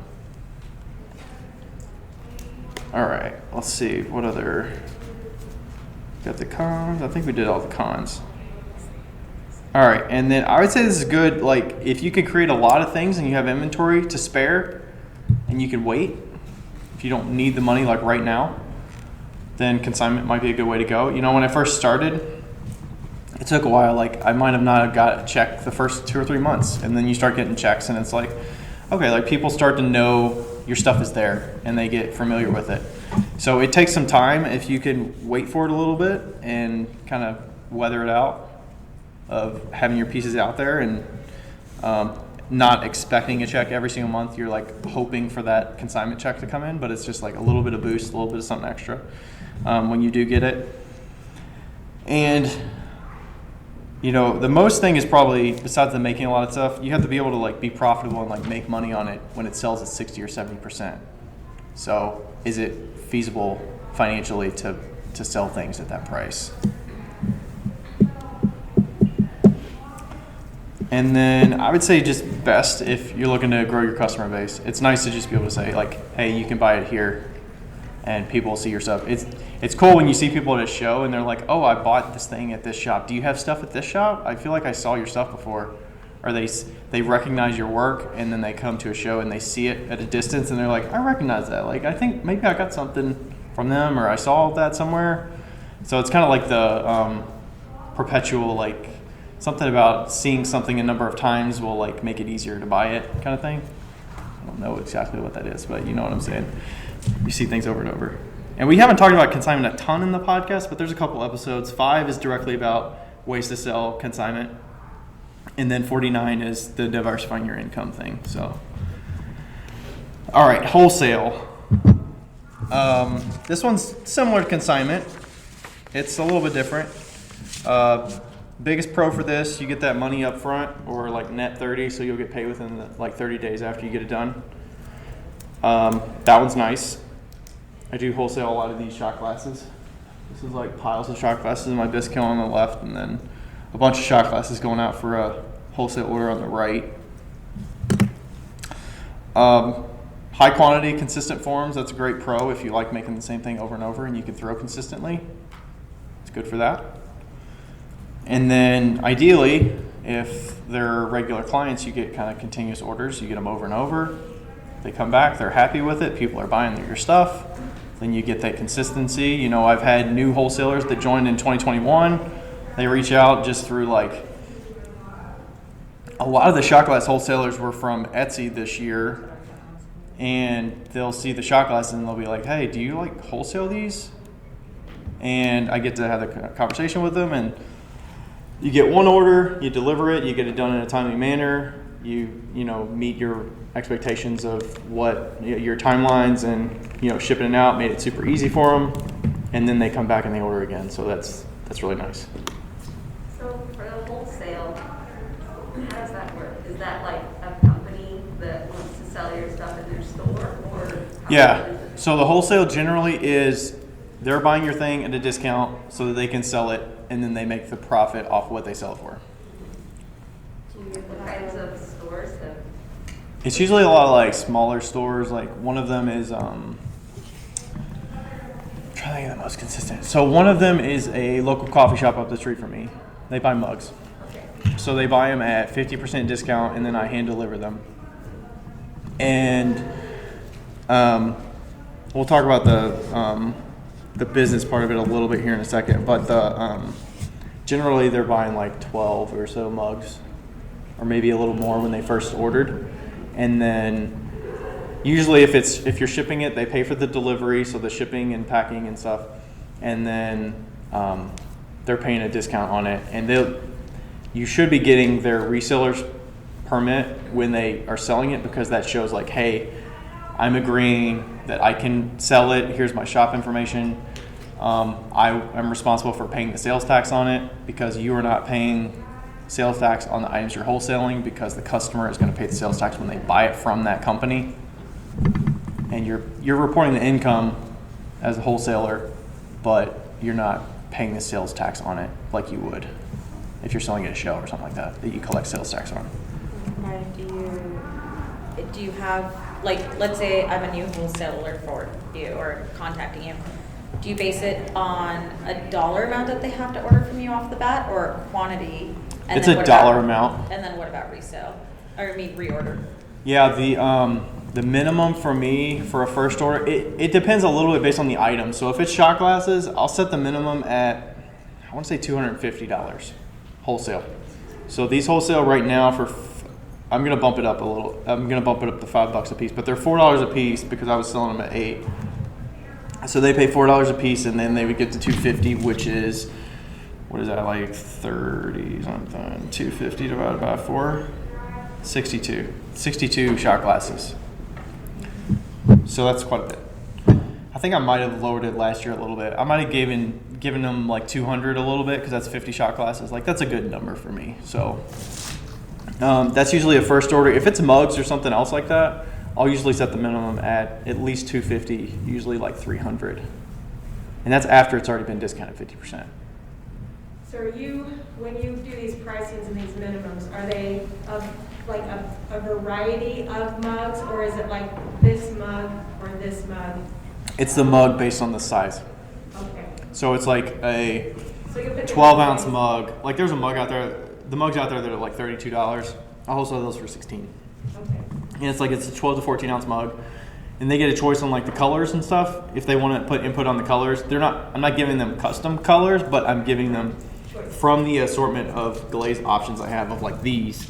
I'll usually show them something like this, and I'll be like, okay, I want 5 in this color, which is fine because I can glaze them in whatever color. But it's going to be a consistent size. And then I forgot the resale thing. The resale thing, if they reorder, I usually do a reorder of at least $150. And when you're selling at shows in the same area that you have pieces in shops, are you requiring those shops to have a certain price so that when they go to the shop or your show, they're paying the same amount? Or is there a variation between? No, typically I'll just keep, when I deliver new stuff to the shop, I'll update my prices on the pieces that I put on the stickers when I give it to them. That it's my newest price that I have. But I'm not saying like retroactively, hey, you need to go back to all the pieces that you have in stock and you need to reprice everything. I just think naturally kind of supply and demand and pricing is going to naturally get those old pieces out the door because the price is lower. That's what I hope, because ideally you want to have the newest stuff out there. Like, you kind of want to get the old stuff out to keep the new stuff coming in, So you're keeping. But I'm not telling them like, hey, I'm doing a show in your area. You need to make sure everything matches. Okay. That's just too much overkill for me to have to do all that. But you're also not undercutting your retail spaces by lowering your prices at your shows. Yeah, I don't lower the price at the show. Yeah. If anything, the price of the show is going to be higher because it's my most up-to-date price. Got it. I mean, the only thing that would be lower is like if I have shot glasses, they could buy 3 for $21 instead of paying $8 each. Got it. But it's not like I'm Not a discounting. huge discount. Yeah. Awesome, thank you. And if they do their own, if the consignment shop does their own sales, like they take that sale price out of their cut. If they decide they want to do a sale.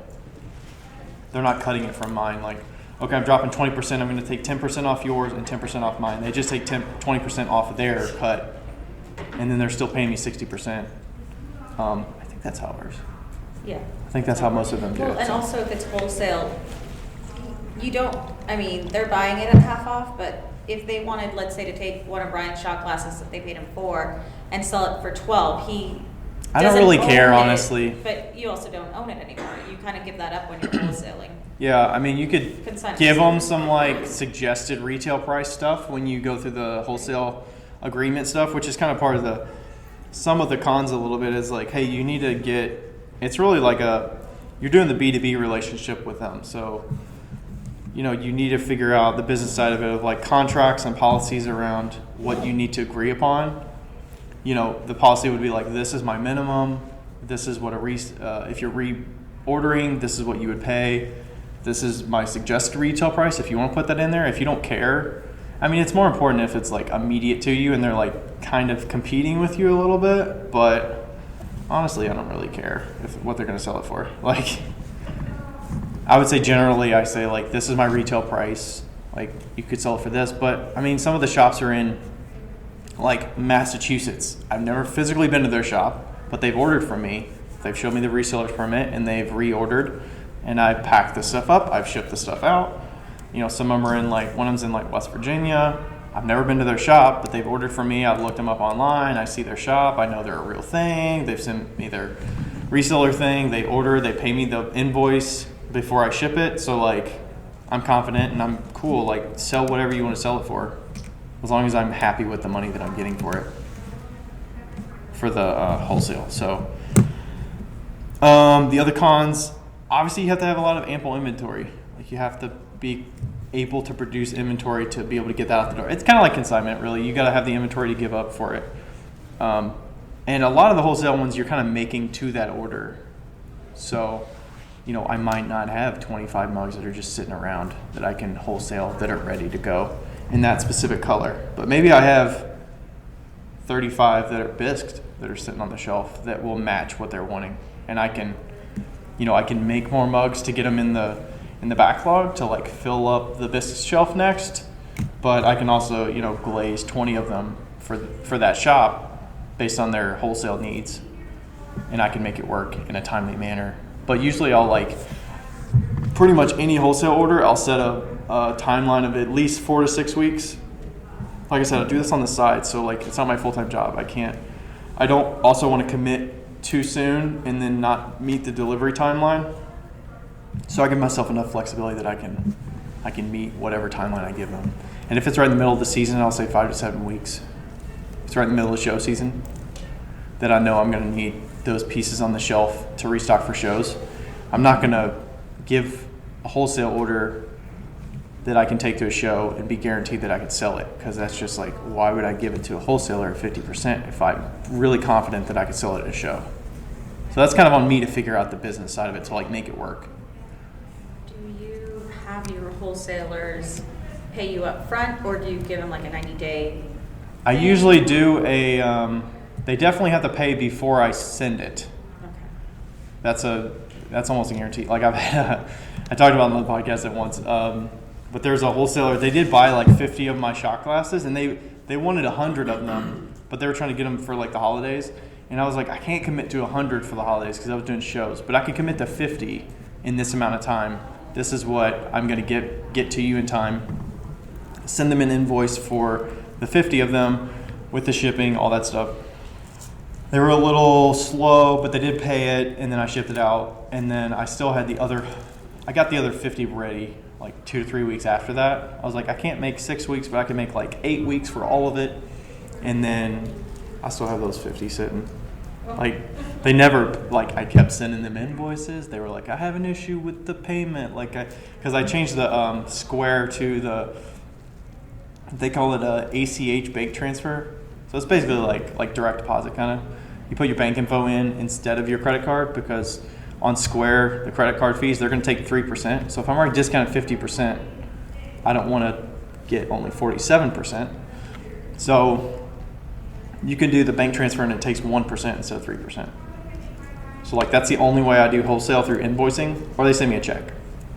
Have you thought about using Zelle, or is that an option with some of the banks that you work with? I actually use Chase. I haven't gone Zelle. I just don't want to overcomplicate all the different options. So I'm like, hey, if you want to send me a check, cool. You can send me a check, which the coffee shop up the street sends me a check for that, and I hand deliver it, and it's like, it's cool. Like, that's ideal because you're not getting there's no fees on that. In the future, I think what I'm going to do is add, if they want to do credit card, like, cool, I'll add 3% to your order, and you're going to pay that fee for it, the convenience for you.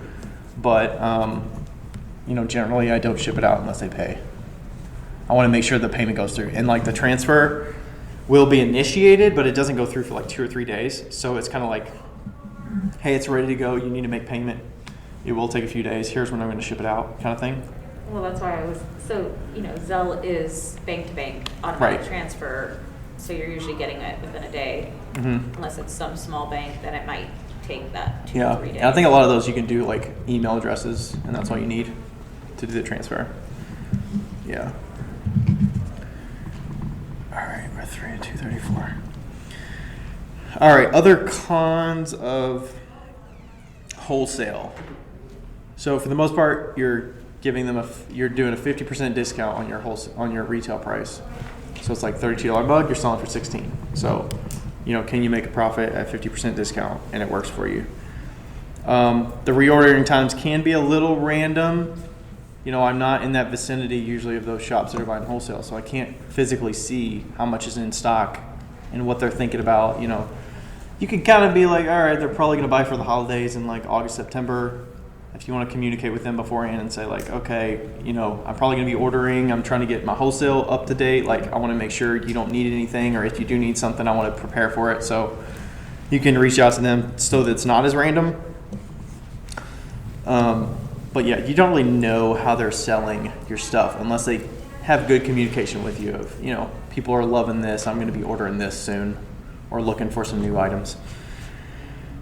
There can be a lot of packing and shipping with the large orders because it is a lot of stuff. You can imagine like packing up 50 of these, like, it's not super quick and easy. So you got to have a good way of packing and shipping that stuff. And the way that I pack these is not wrapping each individual one in the paper and stuffing it. So I do the corrugated cardboard.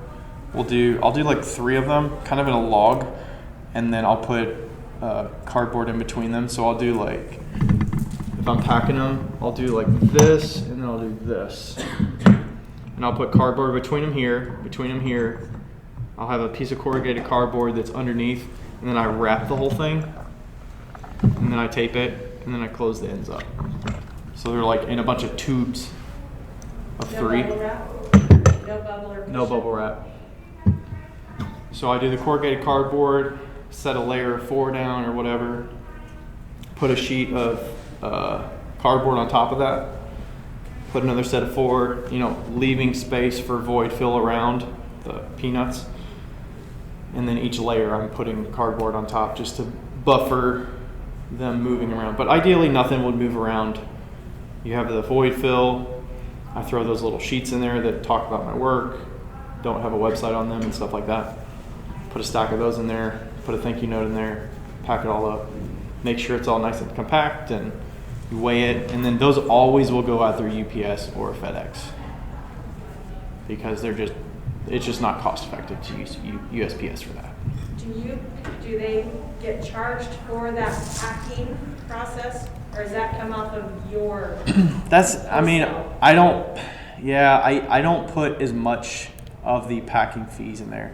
Usually I kind of estimate the packing, but I should probably add a little extra for the packing and the shipping and handling part, because I am spending a lot of time doing all that and the items. So I think I'll probably get a better idea maybe this year as I pack more wholesale orders this year than I have, or 2021 than I did in the past. So it was a very small percentage of my income last 2 years ago. This year, previous year was a little more.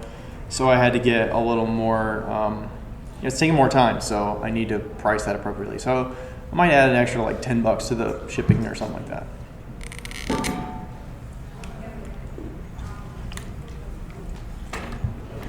All right, another con But if you make production and you really like getting consistency, your pieces have to be basically perfect.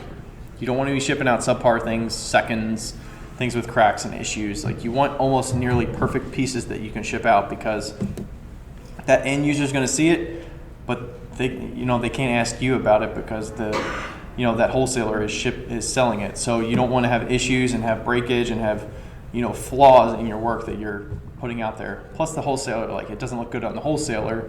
They have issues with the stuff. It just doesn't look good. All right.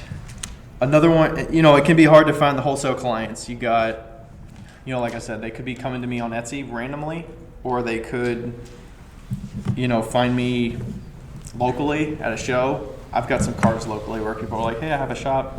Here's my card. Look it up, or, go to our website. We have applications for wholesalers if you're interested. I'm interested in these specific things. So that's an option, but it can be hard to find wholesalers. So do you have a line sheet then? I do not. I probably should. Doesn't hurt. But I do kind of generally know, like, the things I'm willing to wholesale and what I'm not. Mostly it's the production pieces, the things I make a lot of that I can make consistently. Mugs, shot glasses, spoon rests, saucers, bowls. Not really oil bottles, because I don't make enough of those to make it worth it. All right, and then we've got, I think that's good for the cons. And then overall, I would say it's really good if you enjoy making the same thing over and over and over. And you can figure out the timeline with businesses, set your expectations. You like kind of the challenge of meeting a shorter timeline, and it's kind of like a small little project that you're working on, If you enjoy that kind of thing, then that might be good for you. And there's a few episodes about wholesale in there. 35 is with another maker. Oh, thank you. I was about to ask somebody to refill. I already did it. Sweet, okay. I was like, this thing is getting low. This is like Joe. better. Took care of it. You made me run. Thank you. I was worried. I was like, oh, I need to milk this. I already took care of it. All right, thank you. All right, so that's wholesale. There's quite a few episodes in here. 35 is with Rebecca Prouse. 91, I can't remember who that is. And 116 is 116 is Chris Birch. Just right back there. Yep, and 91 is, do I have that one, or was that the one? You should listen to that episode, 116 for sure. 91 is with Heidi. Heidi Fehrenbacher. Oh, that one was so good. Bella Joy. Yo, Heidi. Yeah. So funny. All right, next one is commissions. Is that really the next one? Okay. Commissions. Anybody know what this thing is up here on the right? Not the bowl, but the thing that's in the bowl. Do you know what that is? Ostrich. Yeah. So that was definitely commission. I don't make bowls for ostrich eggs. That was an interesting one. I noticed your cups that are out there. Are those planters, the ones that have a hole in the bottom? Yeah, those are planters with saucers. Yeah. And then, so we'll talk about the other picture is a custom that a current customer asked for. She had I think it was her sister or her daughter is an attorney, and I think it was like an RBG kind of like Ruth Bader Ginsburg kind of like nod when she passed away, and her daughter was an attorney, so she kind of like wanted something to do that. And I think the bottom says like, I can't remember the quote. It says like better mouse than bitch or something like that. I don't know. There's some quote that's about that from RBG. So that was custom. I made it specifically for her, kind of based on what she asked for. And, I'm not going to make a line of that, but I would be willing to do that for them because they liked my carved stuff and they bought stuff from me, and kind of work with them on that. So pros and cons of this, that is, it's kind of a good challenge for your skills, creativity. It is some guaranteed money if you got a commitment from them, which is cool. Do you take 50% up front? It depends on the thing. Usually I'll take at least, if it's a higher item, like at least $100 or something, I'll usually take like $50 deposit. If it's a smaller thing, I'll take like $25 deposit. If it's like one thing. But I think these bowl. I think this little ostrich egg bowl, I think I took like $25. And I think I sold the whole thing and shipped it for probably maybe 40 something bucks. But yeah, you just kind of want to get like a soft commitment, you know? And then, you know, you're making something very specific to a specific customer's needs, which can be cool if you like working with them. And you don't necessarily have to think about what you want to make because you're kind of making to what they want you to make, and you know, you kind of set the parameters with them of what you're willing to do. You can set your own timeline. It's hopefully fairly flexible with their needs of when they need something done, which can be great. And cons. So we talked a lot about it in these different episodes, but obviously I'm not the best fan of commissions because it takes a lot of time and a lot of customer back and forth. You know, the increased amount of customer interaction can be a big con. You know, it depending on who you're working with, they can be very specific. If you know that early on that they're very specific and you have an idea that when they get this, are they going to enjoy it or are they going to be like disappointed? Is it going to match exactly what they have in their head? It's sometimes really hard to work with people that have this vision and they hope that they want you to meet that vision, but maybe you're not the right person to meet that vision. So it's, you know, some of that might not be worth the money for you. Definitely setting expectations about your limits of your medium and your craft and what you're comfortable doing, what you're skilled in. You know, you get requests for random things. It's like, I don't know other potters, but I know you, so can you make this big, huge thing? But it's like, I don't make big, huge things. So like, you know, what's in your skill set? What are you comfortable with? And if you make a big, huge thing, are you pricing it appropriately? Can you make money on that? Is it worth it for you? Do you care about the money for that? Or is it like just a fun challenge, you know?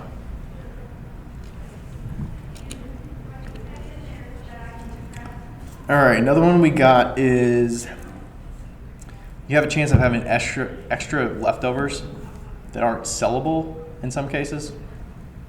You make extras, and I actually still have one or two of these.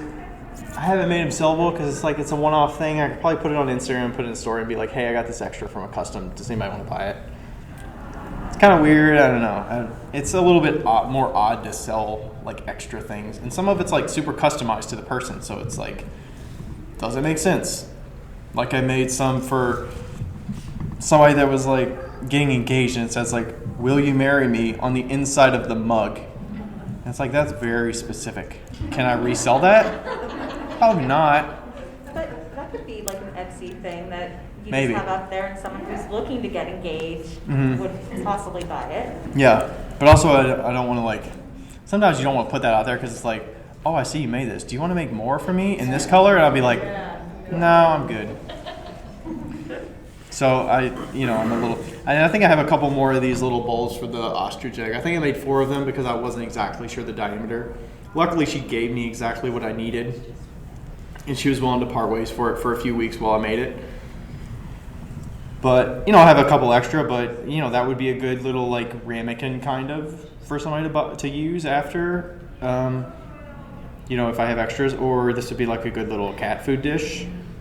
It's kind of like a tuna can shape. So, and then, the profitability, like, are you making what you hope to make on it? Are you pricing it appropriately? Sometimes when there's so many unknowns with these customs, like, it can be tough to make it worth it in the end because you do have to make a lot of things if you're not exactly sure what you're making. If there's unknowns there, you do have to make extras. So, that's definitely a factor. And by the time you make 3 or 4 of these things and you have one of them that's not sellable, one of them that's got a crack in it, and the one that's good for them, like, did you actually make money on it or did you lose money on it? So, all right. And then the other one is just other unknowns. Like I mentioned, like something breaks, glaze mishaps, you're trying to get a certain glaze result. You try it, it doesn't work. Hopefully, you have smaller things that you could test glaze results on to like verify that they're good with the glaze before you put it on the actual thing that they're going to get. So you don't have to test it on the thing that's you've made and got all the way to the finished process. All right, let's keep going here. I think you kind of know the commissions and whether it's good for you or not. All right, preferred selling avenues. My favorite is in-person shows. I like the one-on-one with people. I like the setting up, tearing down, getting it all done in a day. Plenty of show options for me. And I like the repeat customers of the in-person. They can also find me online. They could come back to another show. You see frequent buyers at different shows around town. And then my second one's wholesale. I really like spending time in the studio and just making the same thing over and over. Like if that's your skill set and you really enjoy that time to not go out to shows, and you have wholesale options that reach out to you and show interest in your stuff, if it's worth it for you, then maybe that's what you enjoy doing and makes it worth it. Invoicing for me is super simple, straightforward. I write up the invoice of everything that I need. I use Square for that. It goes into the pool with everything else that I sell for my shows and all that. Send it out. It's got automatic reminders on there. You can set it for I usually do it 3 days after I send it, and then 5 days after I send it, just to let them know hey, your invoice is still due. And then sometimes I've even done it, if it's a bigger order that I know is going to take 4 to 6 weeks, I'll put the invoice out now, and then I'll say it's due in 4 weeks. And then I'll set that 2-day, 3-day reminder thing. That way they can have it paid by the time I'm ready to get it finished and get it out to them. And typically I will add in the shipping on there too. I can usually get a good gauge of what the shipping is going to cost. If I'm not exactly sure, it could just be a deposit that I have them pay, right when I initiate the order. Say, hey, here's an invoice for $100 towards your order, and then you're going to pay the remainder plus the shipping upon delivery, upon me finishing it before I ship it out. And that's kind of how I can handle the invoicing as well. And then the repeat orders are pretty good too. Online's down there a little bit. I really just do it based on when it's convenient for me. I don't set my schedule to I'm going to release one restock every single month. These are available through the whole year, as well as spoon rests and some other things, but I don't generally set my schedule to I'm going to do 6 restocks this year and they're going to be on these dates. I do it when it's convenient for me, and I like that flexibility. And then, I have a decent social media presence that I can share it and people can see it. If they like it, they can buy it. If they don't, they can just skip it, And then I do like to have some simple photography and stuff to market those things. And I don't mind the shipping process too. That's not too bad. Did you say how many in-person shows you generally do a year? 2021 I did 20, and then 2020 I did 24. Which is crazy because it's 2020, would you expect I did more shows in 2020 than 2021? Probably not. But those are a lot of farmers markets in 2020.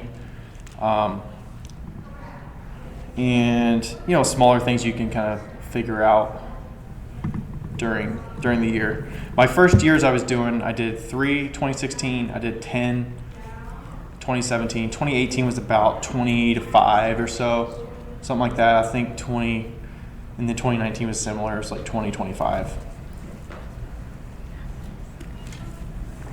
I'd say 2025 is kind of my sweet spot, but I might try to scale back a little bit more and do more 15-ish and see how that works. And you sell the most in person, and then the rest is kind of online and wholesale, or?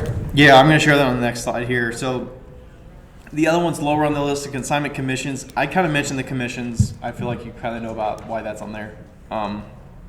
The interaction and the legwork that goes into it is just too much for me, especially when I've got a full-time job and I'm doing other things. I really like the studio time, and I tend to deprioritize making brand new things. And then the consignments are just it's a little hit or miss with when restocks are, and do I feel more pressure to restock to them when I have other priorities of like, I want to have inventory for shows and I want to be able to put stuff online and, you know, fulfill a wholesale order. So the consignment's a little more tougher because they are taking a big percentage, but, you know, I'm already committed to them. We have a rapport, stuff like that. So, all right, these are real numbers from 2020 and 2021. Take this just as a sense of like, this is what I sold and this is how much of my revenue was from that. We talk on the podcast all about numbers all the time, so we're sharing it just to give you a sense of what's a good show, what's a not good show, what is, you know, what I expect, and kind of like how the business works. So 2020 total revenue was about 60K, 2021 77K, and then you can see the different breakdowns of what percentage of each of those different avenues made up of my total revenue. So why was there such a shift, do you think, with your online and your shows? From 2020 to 2021? Pandemic hit. I had a lot of inventory, a bunch of shows canceled, like juried shows. Like almost no juried shows happened, right? The only shows that were around were farmers markets.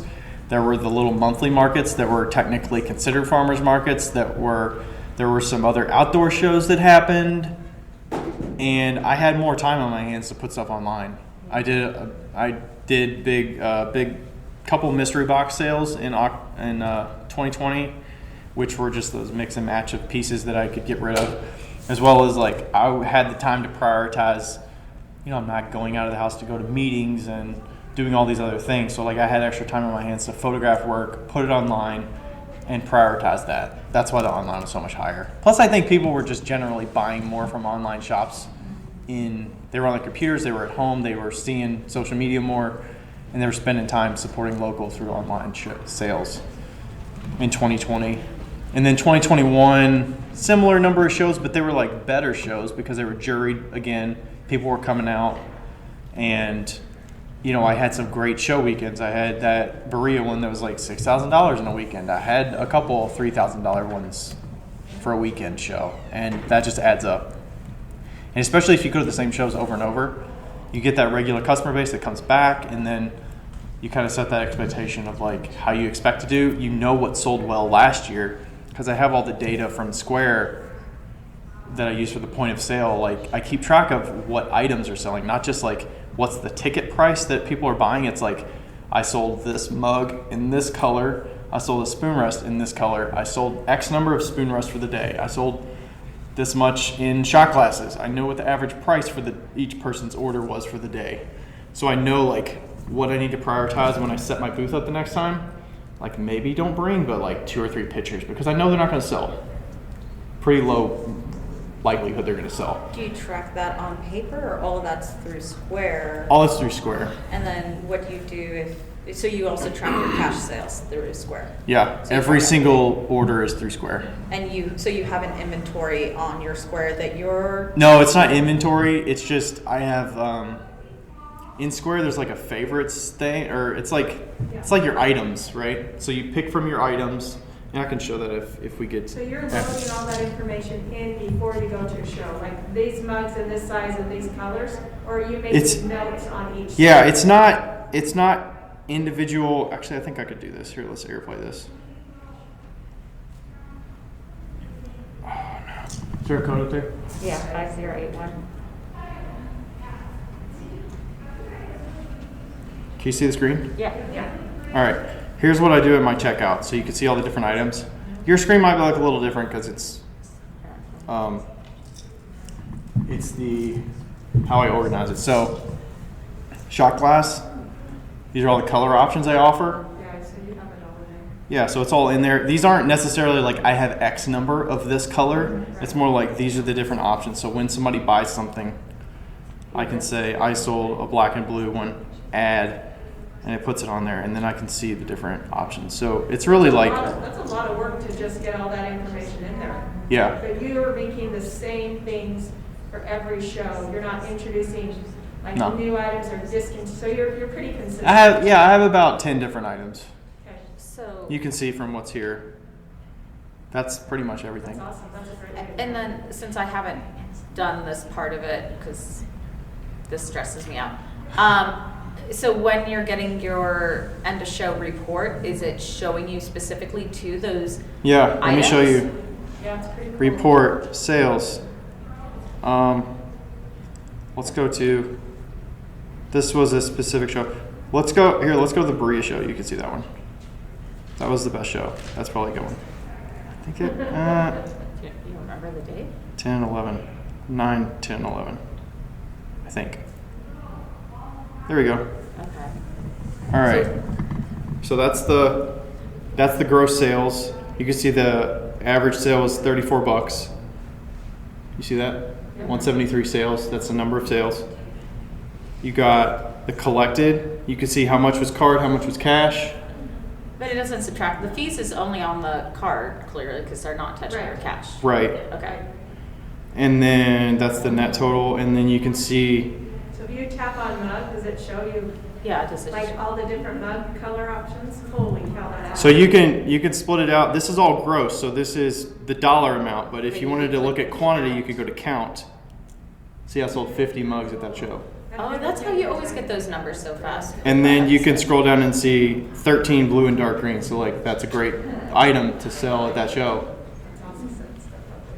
And then you can, so I have every single color, and if it's other, that means that I didn't keep track of that color yet. So I need to like add that. You're very organized. This is awesome. I need to be better. Yeah, I got that. So this is, and then you can look at the whole year and see the same thing. You can look at, I sold X number of shot glasses for the year, and you can see X number of them were in this color and X number of them were in that color. Like that's why I like the data to like influence what glazes I'm going to use and what I want to try more of and what I want to not use as much of glaze wise or. That makes sense. Okay. I always wondered how you had that info always so quickly. Yeah, square.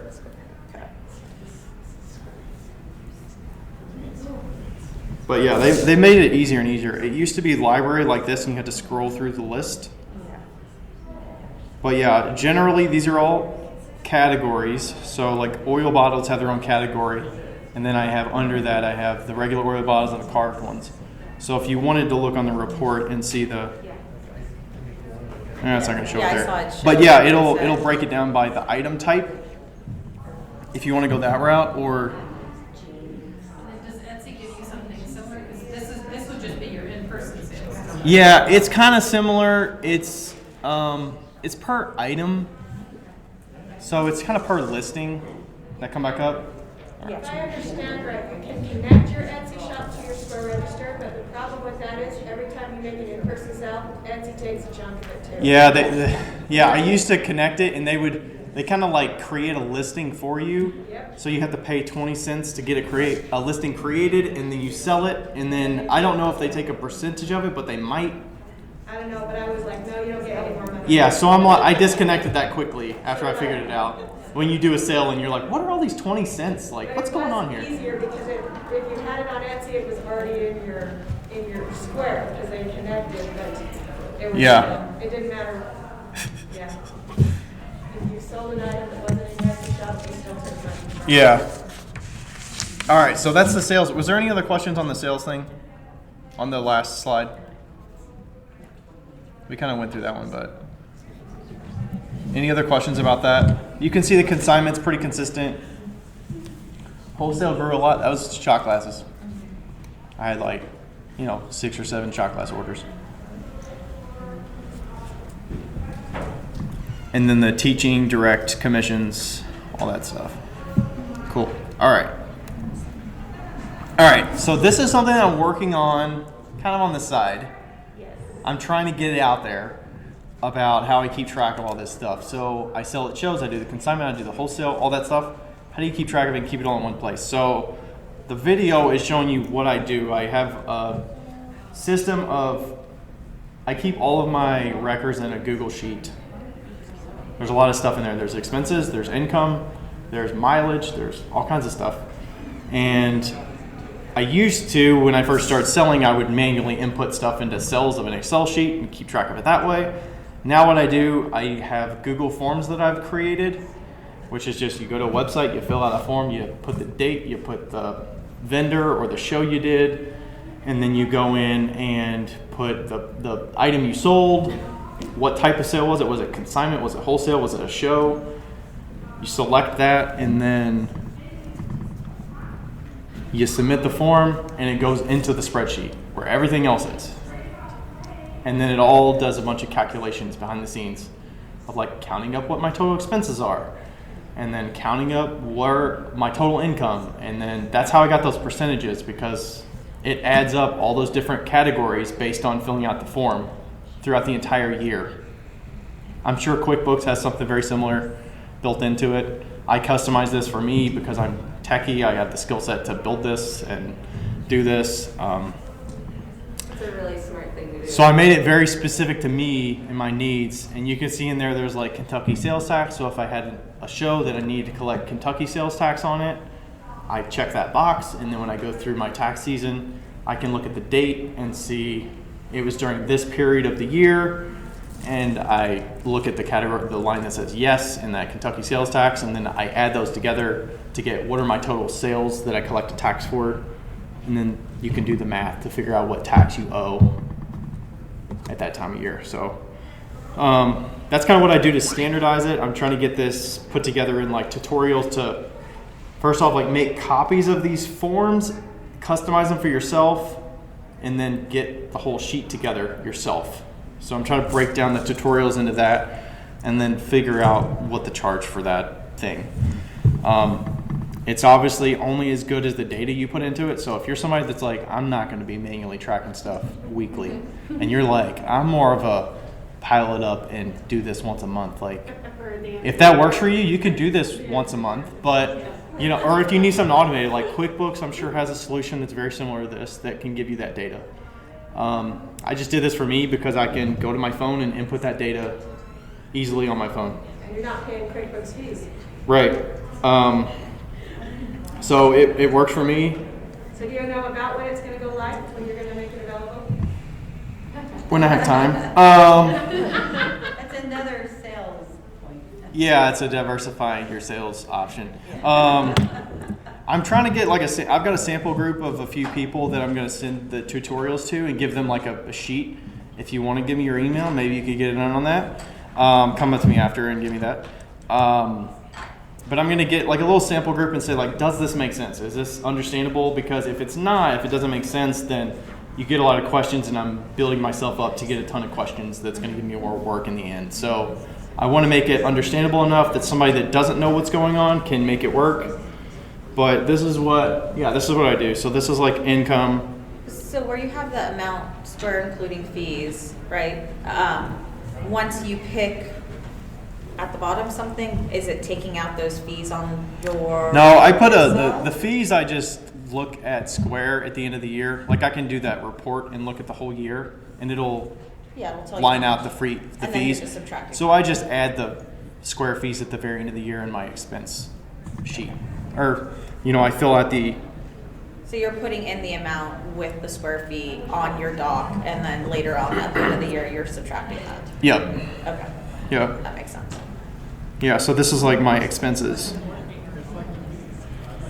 So I got the vendor was Amazon or shipping place or whatever. Yeah. The amount, the reason, what was it for, and then the category. That's going to be useful for your Schedule C when you get down to the end of the year. And you got to categorize everything. And I'll fill this out every time I get a check from a consignment shop. Every time I buy something, when I get home from this trip, I'll have a bunch of receipts. I'll put the dinner things, I'll take photos of them. I'll put the flight, the Airbnb, whatever in here. And then that'll help me keep track of my expenses and all that. So you're just photographing your receipts into a file? I have a PDF. I have an app on here that creates it all into a PDF, and it just saves into a folder. So that's where you just keep it stored?